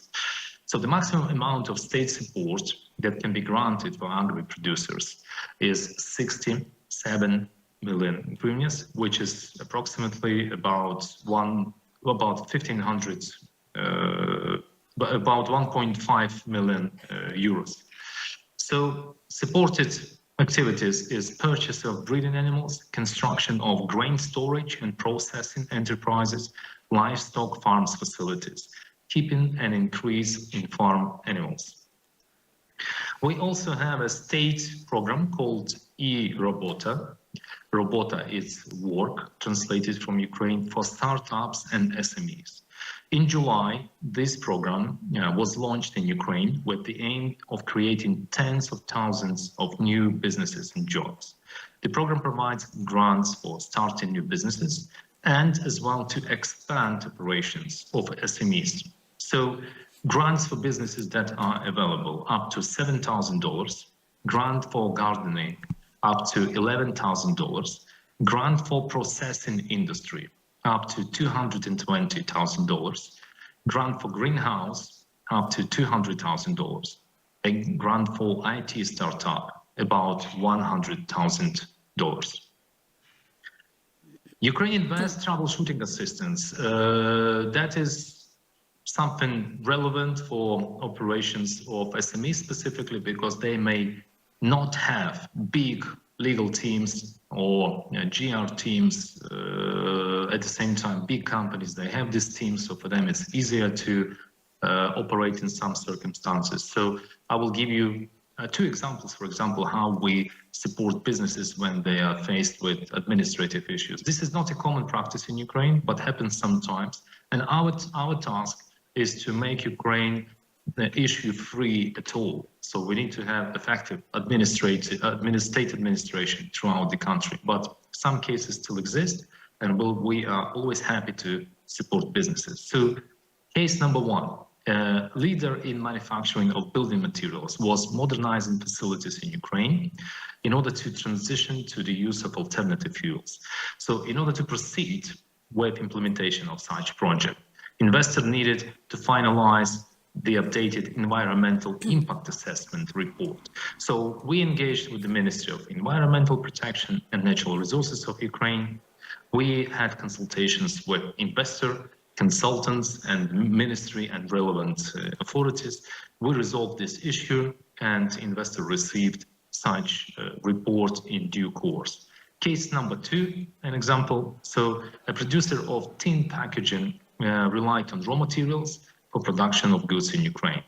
The ban on cross-border currency transfers to the period of martial law was restricting the investor's ability to import necessary raw materials. So we were approached by the company. We engaged with the National Bank of Ukraine, Ministry of Economy of Ukraine, discussed this issue, and also then we put a joint discussion platform between investor and stakeholders, conducted consultations, and jointly developed a plan to resolve this issue. So we successfully passed this case and showed to the world, to the businesses, that Ukrainian authorities effectively coordinate even during the war. So it's very hard to imagine a country that operates effectively and with some stabilization of economy during the war. Ukraine is doing its best, and this is example of how this happens in Ukraine, and it happened quite quick. Ukraine Invest and our results in 2022 after beginning of full-scale invasion against Ukraine. So we accumulated pipeline of 16 investment projects worth $2.3 billion. They will be implemented with support of Ukraine Invest. We assisted in resolution of 80 issues during the war and unlocked more than $150 million in investments.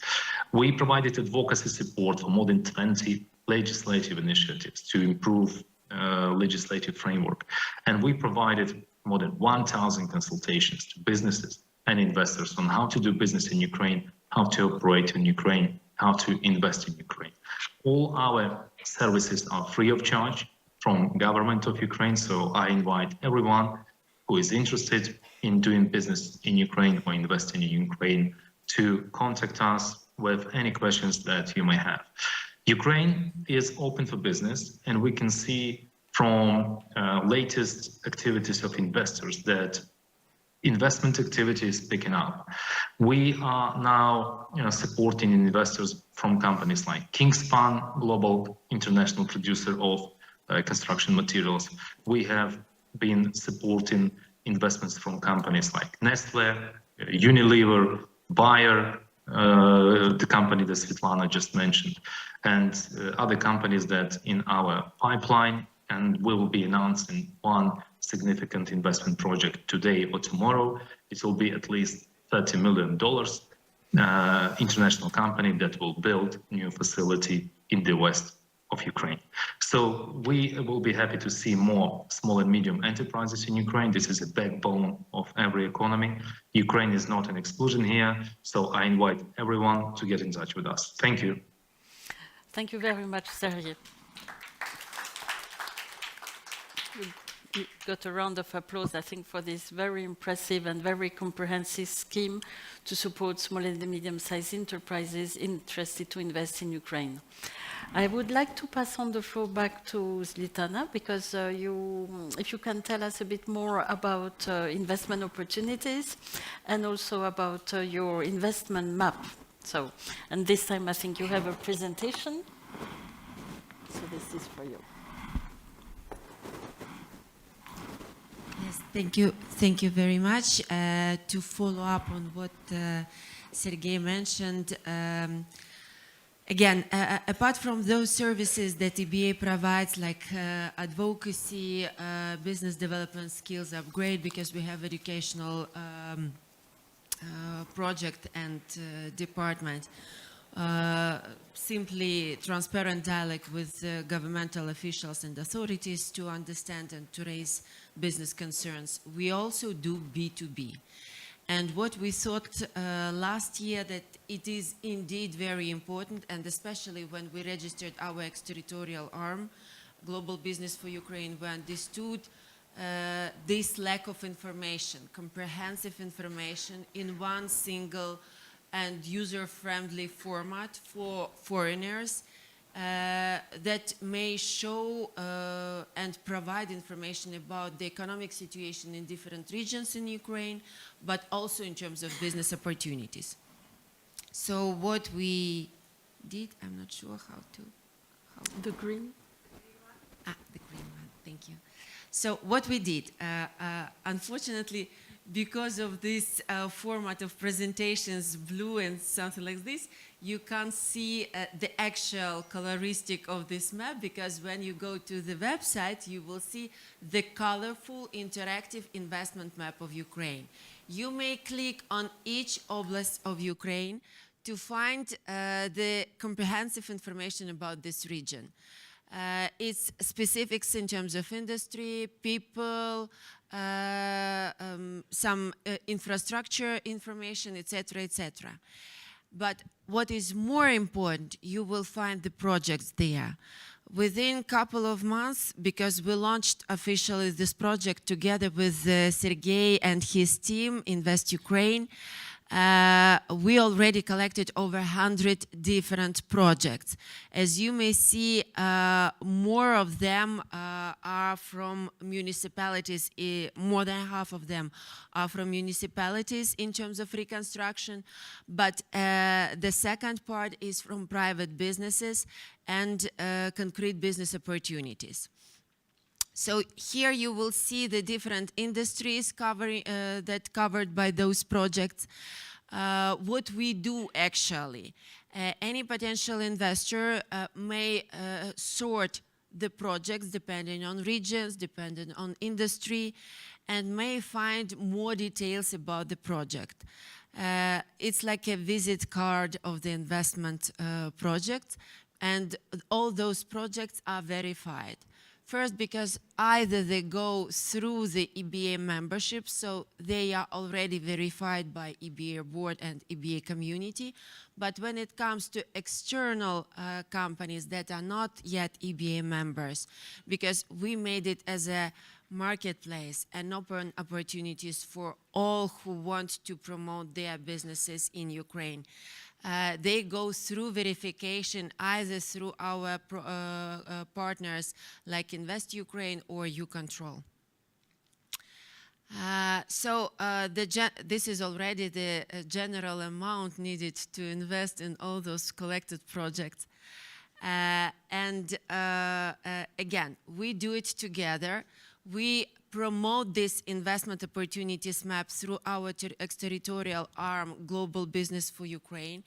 And this is an opportunity for companies to match with each other, because any potential investor may apply and file the inquiry that goes through administration of our staff and our experts, and then we match the project owner with the potential investor.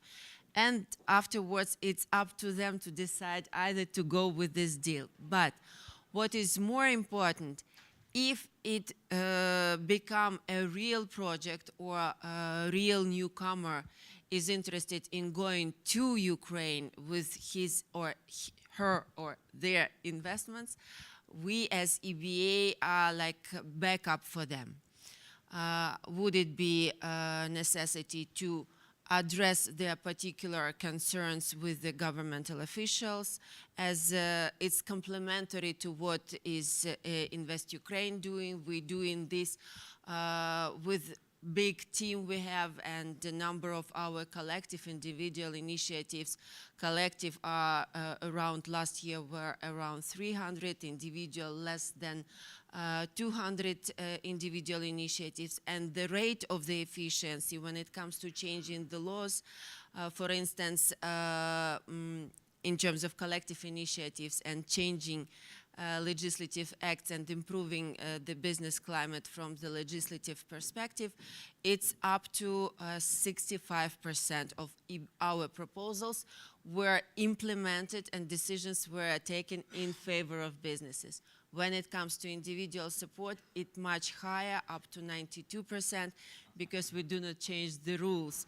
We just address particular cases of companies and keeping in mind the current turbulent environment, both in business community and in the government, it's very important to have this transparent and ongoing dialogue with different governmental authorities. That's what we do. Thank you. Now, to move to the last block of topics that we will cover today, and that's export credit facilities. So the next speaker will be Oksana Okeretiana, member of the management board of the Export Credit Agency in Ukraine. Oksana, are you with us? Yeah. Okay, yeah, very good. Yes. Hello, everyone. I would like to share screen. Please tell me if you see it. Fine.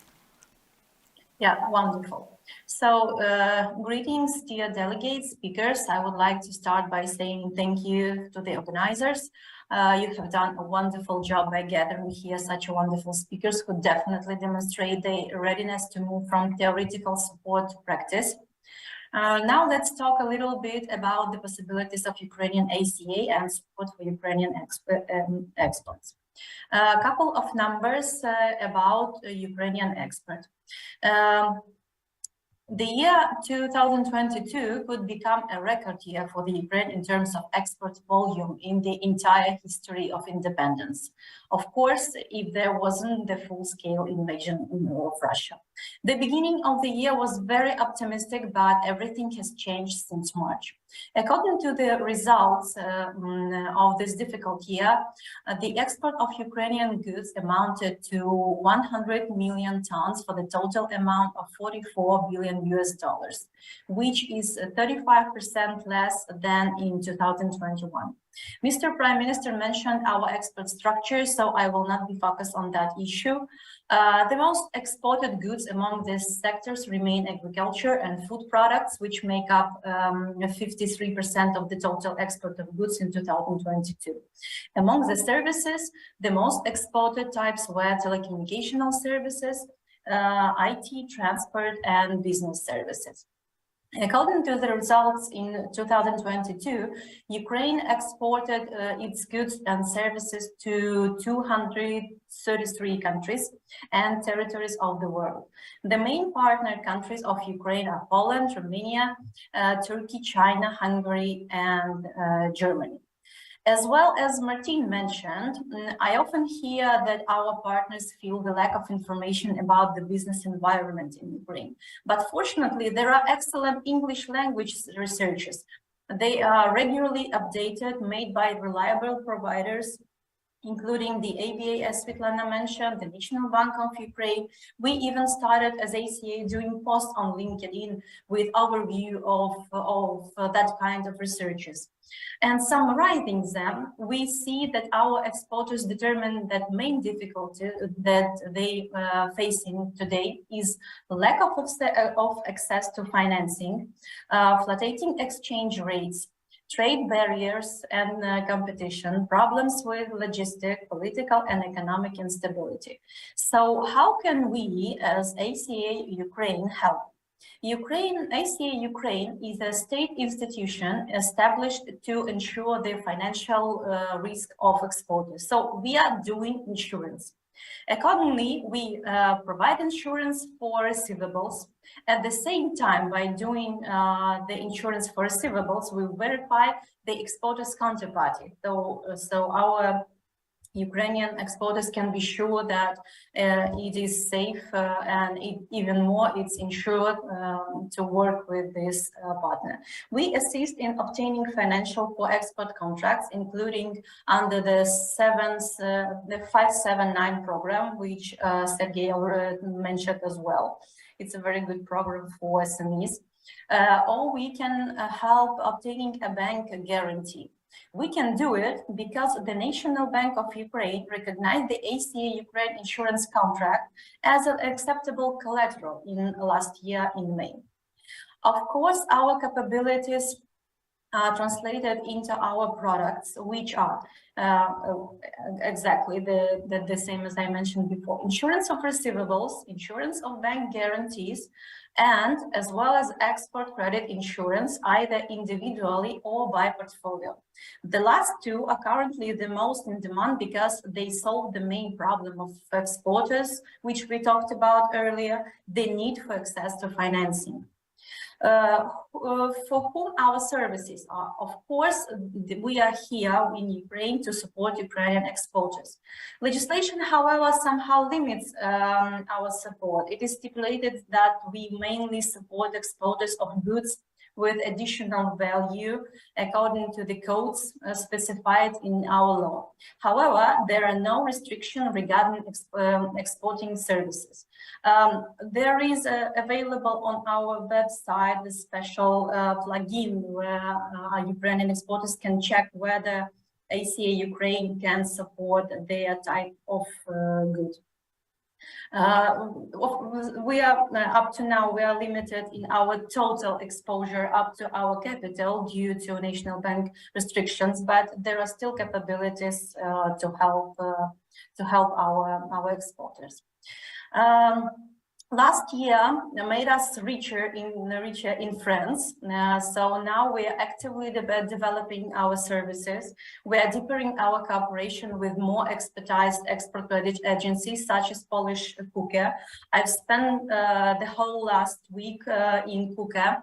I had a special, personally for me, training in insuring receivables. They have more than 30 years of experience, and Ukrainian ACA have only a little more than 2 years of experience. And recently, we've signed memorandum of understanding with Exim Banka SR. So I really hope that we will use that cooperation as well. Our employees undergo training and participate in multilateral meetings like Bern Union. We are now, since last year, we are a member of Bern Union, so it's a very good platform to exchange practical solutions. And of course, we are proud of our Ukrainian exporters. Today, I've heard a lot, and I really must, there are perfect words about their resilience and their strengths. It really inspires us as ACA to keep on working on our products and services. And at very opportunity, I repeat, it inspires me as personal. Over the past year, we helped with the implementation of more than 40 export contracts, which with the total amount of export more than 3 billion hryvnias. So I invite you to us, let's see together how we can help you. Thank you. To turn now to our Slovak partners, I think Lukáš Pajzák, you are the chairman of the Council of Slovak Exporters. I think it will be interesting for us to hear about your experience in exporting from Slovakia to Ukraine. What have been the main challenges, and how did you help your clients or your companies to overcome such problems? Thank you very much. Good evening. I represent the Council of Slovak Exporters, which is a private entity. We are a membership organization. We're 100 members strong, so we're a boutique. If I look at you, you mentioned 900. We do 3 areas of support to the Slovak businesses. One is the collective voice, which is the obvious for any association. Second is networking, which is also the common activity, but the third, which I would like to point at, is the individual support that we provide to our members. It means that our member or a Slovak entity can reach to us with anything. But we're not doing business development, we do facilitation. And this is what I hear around this evening, is there is a lack of information, ineffective communication, etc. But yet what I receive over this course of this panel is information, even too much.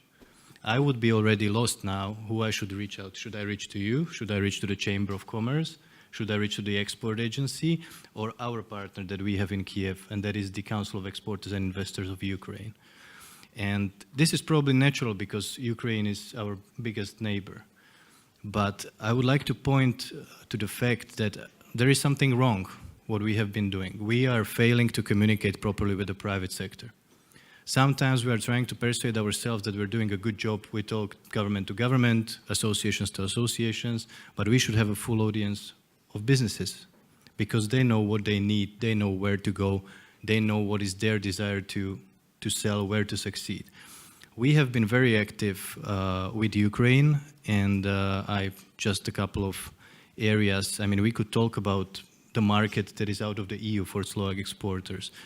Maybe different legislative framework, even though the economies are getting closer, there is less obstacles, less tax, less tariffs, and the economies are being aligned. But for example, what is problematic today is that logistics is getting stuck. I receive messages that trucks are waiting for 7 days at the border. So this is what we do, for example, as well. Then we intervene with our institutions and we try to unlock the situation. Our investors, for example, in Lutsk, Hemosvit Group has reached out to us at the very beginning of the war. How should they evacuate the Slovak personnel? Who should they talk to? Which border crossing to use? Then they ask us to help us with Exim Bank, for example, to get coverage or insuring of their financial operations, and Exim Bank has reacted to that. So we achieved to get some response, and now they are almost fully operational in Lutsk again. But then Ukrainian businessmen are coming to us. How to relocate the business? Who should we talk to? Who are the partners on your side? And if we look at Slovak exports, and you're asking for our perspective, we export to Ukraine 0.7 billion annually. Hungary does more than 1.5, and Poland and Belarus almost 5 billion. Throughout the presentations today, we have been told from the Cluster Alliance 3 cluster activities with Poland already. We have seen photos with the Czech partners. Now in the latest presentation, it was among the main trading partners of Ukraine were mentioned Hungary and Poland, but not Slovakia. So there is something wrong. I think we have failed over the course of 30 years to really develop intense and friendly developed, but also in economic terms, neighboring partnership with Ukraine. I think we have been overseeing the market. There has been not too much of an interaction. We had Intergovernmental Commission on Economic Cooperation convened autumn last year after 10 years. So for 10 years, as of 2013, it didn't meet. And it is these unfortunate and difficult times that bring us closer together, affected by the crisis, by war. And it is good that this activity and this conference is happening. And I would like to thank you for inviting us. But I would like to leave maybe a little bit more room if we have for discussions, but we're ready to be flexible. We heard this today, there is no flexibility on the institutional side, but we are a private organization, so we're open to any inquiries from our members, but also from Ukrainian partners, and we're here to cooperate. Thank you. Thank you very much. I think I would like now to pass on immediately the floor to Diana Polony, who is the International Relations Director in Exim Banka. You have just, from Slovakia, you just referred to the active collaboration you had with her, and then indeed I will ask for questions, comments from the audience if we still have a bit of time. Thank you very much. I would like to follow to Lucas, as he said, there is still room for cooperation.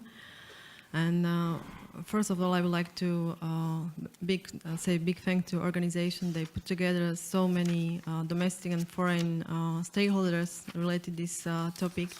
So I believe there is an opportunity for Slovak companies and also Ukraine counterparts to find some opportunities for future development and cooperation.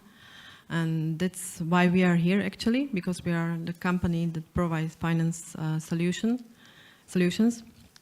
As an export credit agency, we are managed or guided by the Slovak government, by the Ministry of Finance, and basically provide finance, insurance and guarantees, and we enable our Slovak exporters reaching foreign markets and risky territories that where finance institutions has lower appetite to undertake risks. In terms of regulations, we are go by international standards of OECD and Euro Commissions. I think that it's great that we are in the eastern of Slovakia because we are very close to Ukraine actually, and due to this geographical proximity, we used to have not only Exim Banka, but many Slovak financial institutions have a dozen of projects before the conflict started. But in terms of the current Russian aggression, of course, many financial institutions cannot bear or face this big kind of risk actually. So that's why we are only Slovak financial institution that are open for Ukraine at the moment. It comes since November 2022, as Lukáš already mentioned, due to demanding requests from our Slovak exporters. They used to do business in Ukraine. We opened short receivables, insurance that help them with these obstacles on the Ukraine market. They have to really face lots of problems with transport, logistics, and those kind of things. So we believe that this is very helpful tool to have an advantage at the market. And I would like to also mention the second tool that this should be in respect of demanding, as we already heard about it today, demanding or raising demand of municipalities in Ukraine and public sectors and also non-profit organizations. So there is a tool. Just I need to look. Concessional loans that provide an advantage to beneficiaries. I mean that receivables in the public sector that come with Slovak exporter, and in this case they can have a lower. They can receive a lower or some grant part of the. Can I have a presentation? I can show you. I forgot. As you can see here, concessional loan, so it comes with lower interest rates and grant element for repayment, but also the receiver can get a longer repayment and grace period. So this is real the product that can help municipalities in Ukraine to build the areas like construction, energy, or health or environment projects, or projects that have a really positive aspect on the environment or on the social impacts. And I would like to also mention, as Slovakia, like in other countries, we do not have a special development organization or bank. We as an Exim Banka feel really responsibility to address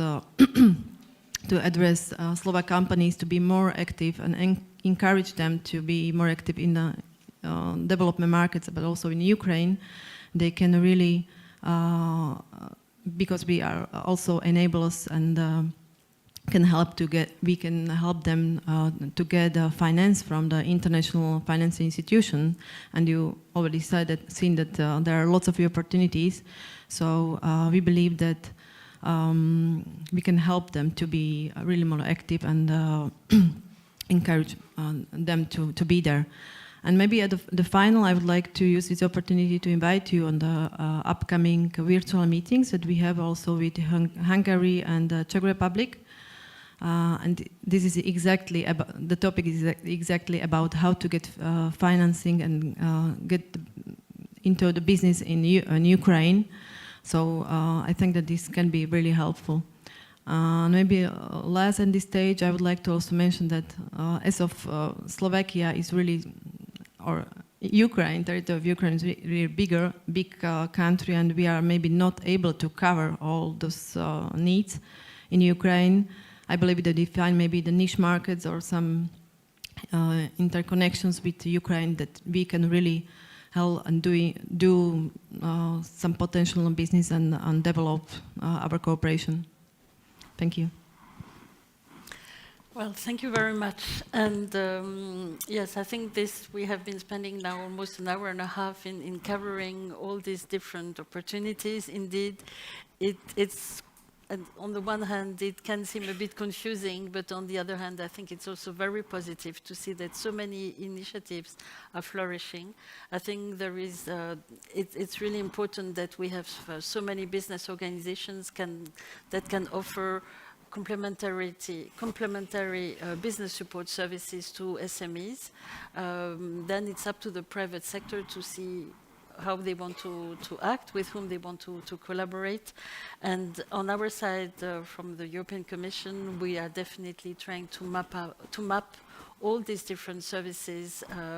We have been working with Ian. You will see when going out, you can take a one-pager on what it means to do business with Ukraine today with practical information. We will enrich this information also on our website so that, I mean, it will be easily available to all of you who are interested. But what I want to keep from this session is that definitely Ukrainian companies are working. They are looking for contracts. They are looking for new opportunities to work with you in Slovakia, in other EU countries. I know that we have quite a lot of participants who are from other countries.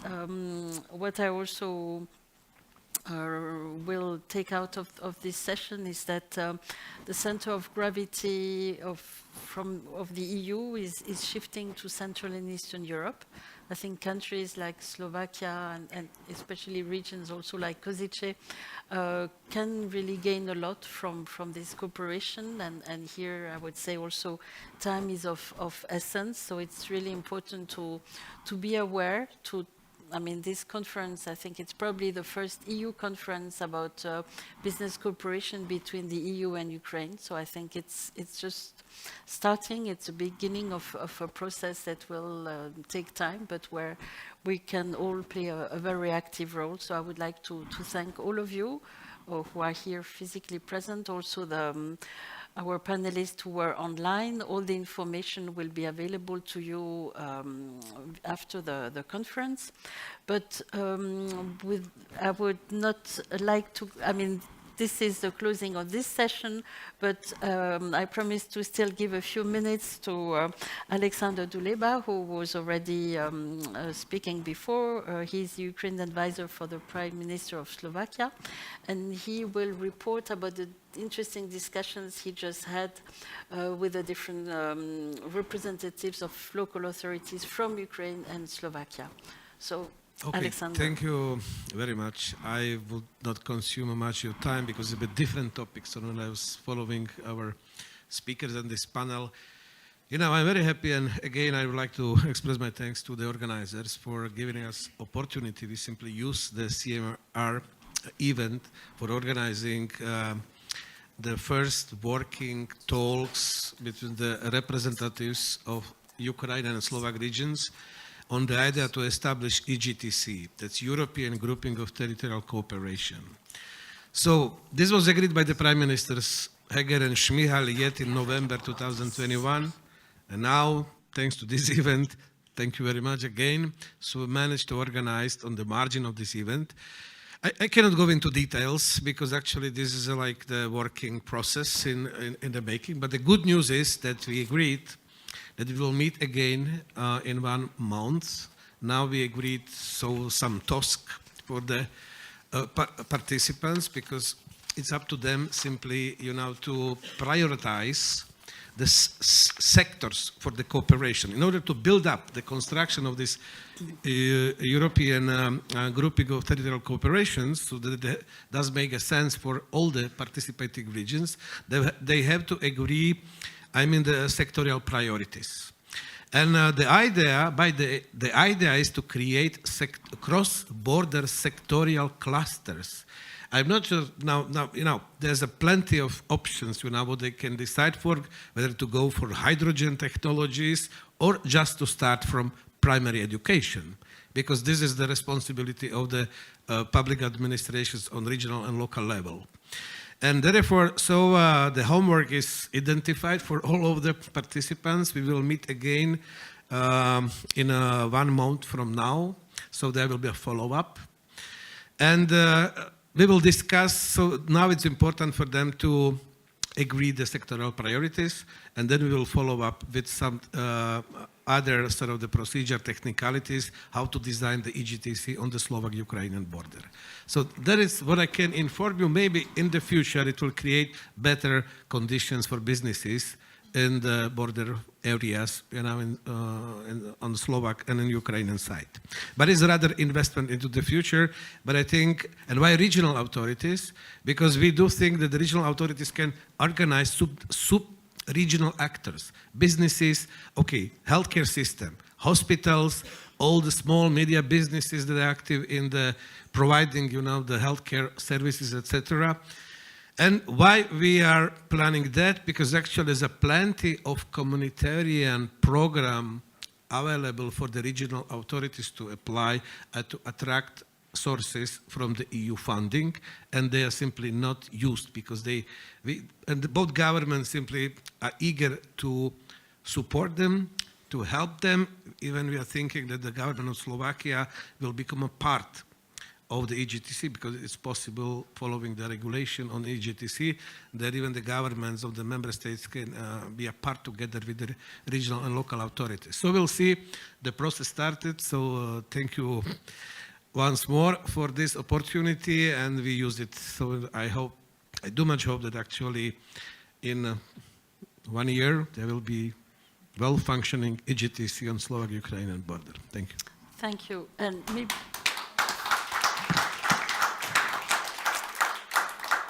I would thank you also for the transition about funding opportunity. I would like to make a bit of publicity for the session tomorrow morning, where we will be discussing about funding opportunities. So this is quite complementary to what we have been discussing this afternoon. So be here tomorrow, same room, and we hope to see everybody back here. But before closing, I just heard that Mr. Paweł Kurczak, president of the Polish Investment Agency, has recorded a 3-minute video message, and we will now show it to all of you. But thank you for your participation. I know it was a very long session, and we will provide you with all the relevant information. Thank you very much to all the panelists and to all of you. See you.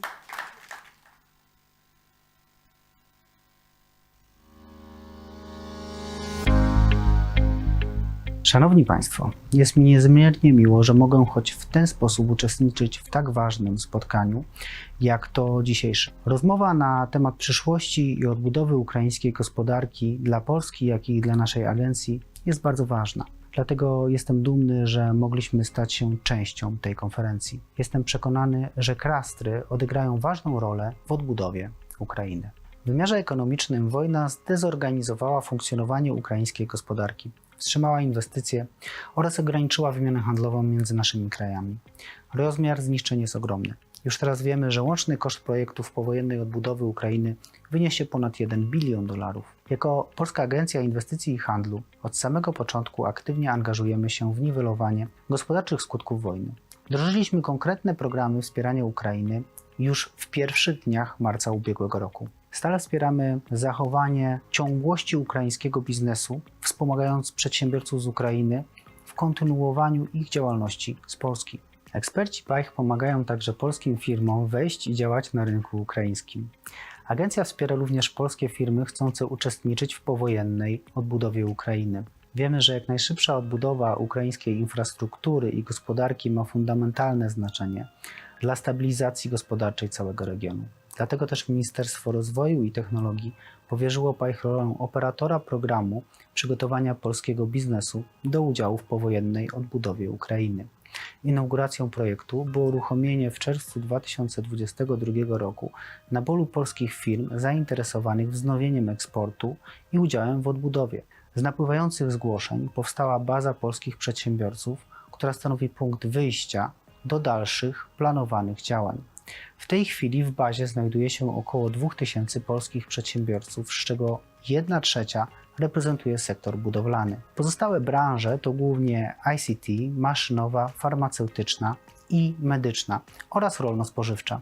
Zarówno wskaźniki wymiany handlowej, jak i zainteresowanie przedsiębiorców bazą PAIH dowodzą, że polski biznes nieprzerwanie działa w Ukrainie i chce uczestniczyć w jej odbudowie. Chcąc wykorzystać potencjał polskich firm oraz ich zainteresowanie programem odbudowy Ukrainy, dla zarejestrowanych w bazie organizujemy specjalne wydarzenia, szkolenia i konsultacje. W ten sposób PAIH wychodzi z propozycją do polskiego biznesu, aby wspólnie zastanowić się nad tym, jak optymalnie możemy wykorzystać nasz potencjał na rynku ukraińskim. Konsultacje służą zidentyfikowaniu szans i zagrożeń z tym związanych oraz pomagają wspólnie wypracować mechanizmy skutecznej współpracy gospodarczej między naszymi krajami. Jako PAIH oraz szerzej cała grupa PFR jesteśmy zawsze gotowi do współpracy z biznesem. Pracujemy wspólnie nad tym, aby polskie firmy były w stanie wesprzeć Ukrainę w jej odbudowie. Potencjał polskich spółek jest ogromny, a ich produkty i usługi cieszą się dużym zainteresowaniem ukraińskich partnerów. Dziękuję za uwagę.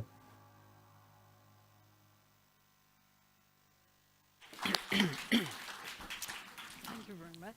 Yes. I would like to take all the panelists. Martin, thank you very much for this very interesting session. It obviously went beyond even the time which was allocated. So, what a day. Started for some of you with the first cluster conference, National Cluster Conference, and then some of the guests and speakers were here for the site visits. Then we have very interesting sessions. So thank you very much for staying with us. Tomorrow morning we continue at 9 o'clock with the funding opportunities, so please be back at the room. And then we'll be very dynamic because we will be having pitching session. More than 20 organizations will be presenting their offers and what they are looking for. And then we will be having the matchmaking event. So enjoy the evening. Thank you very much. It was a pleasure. And please join.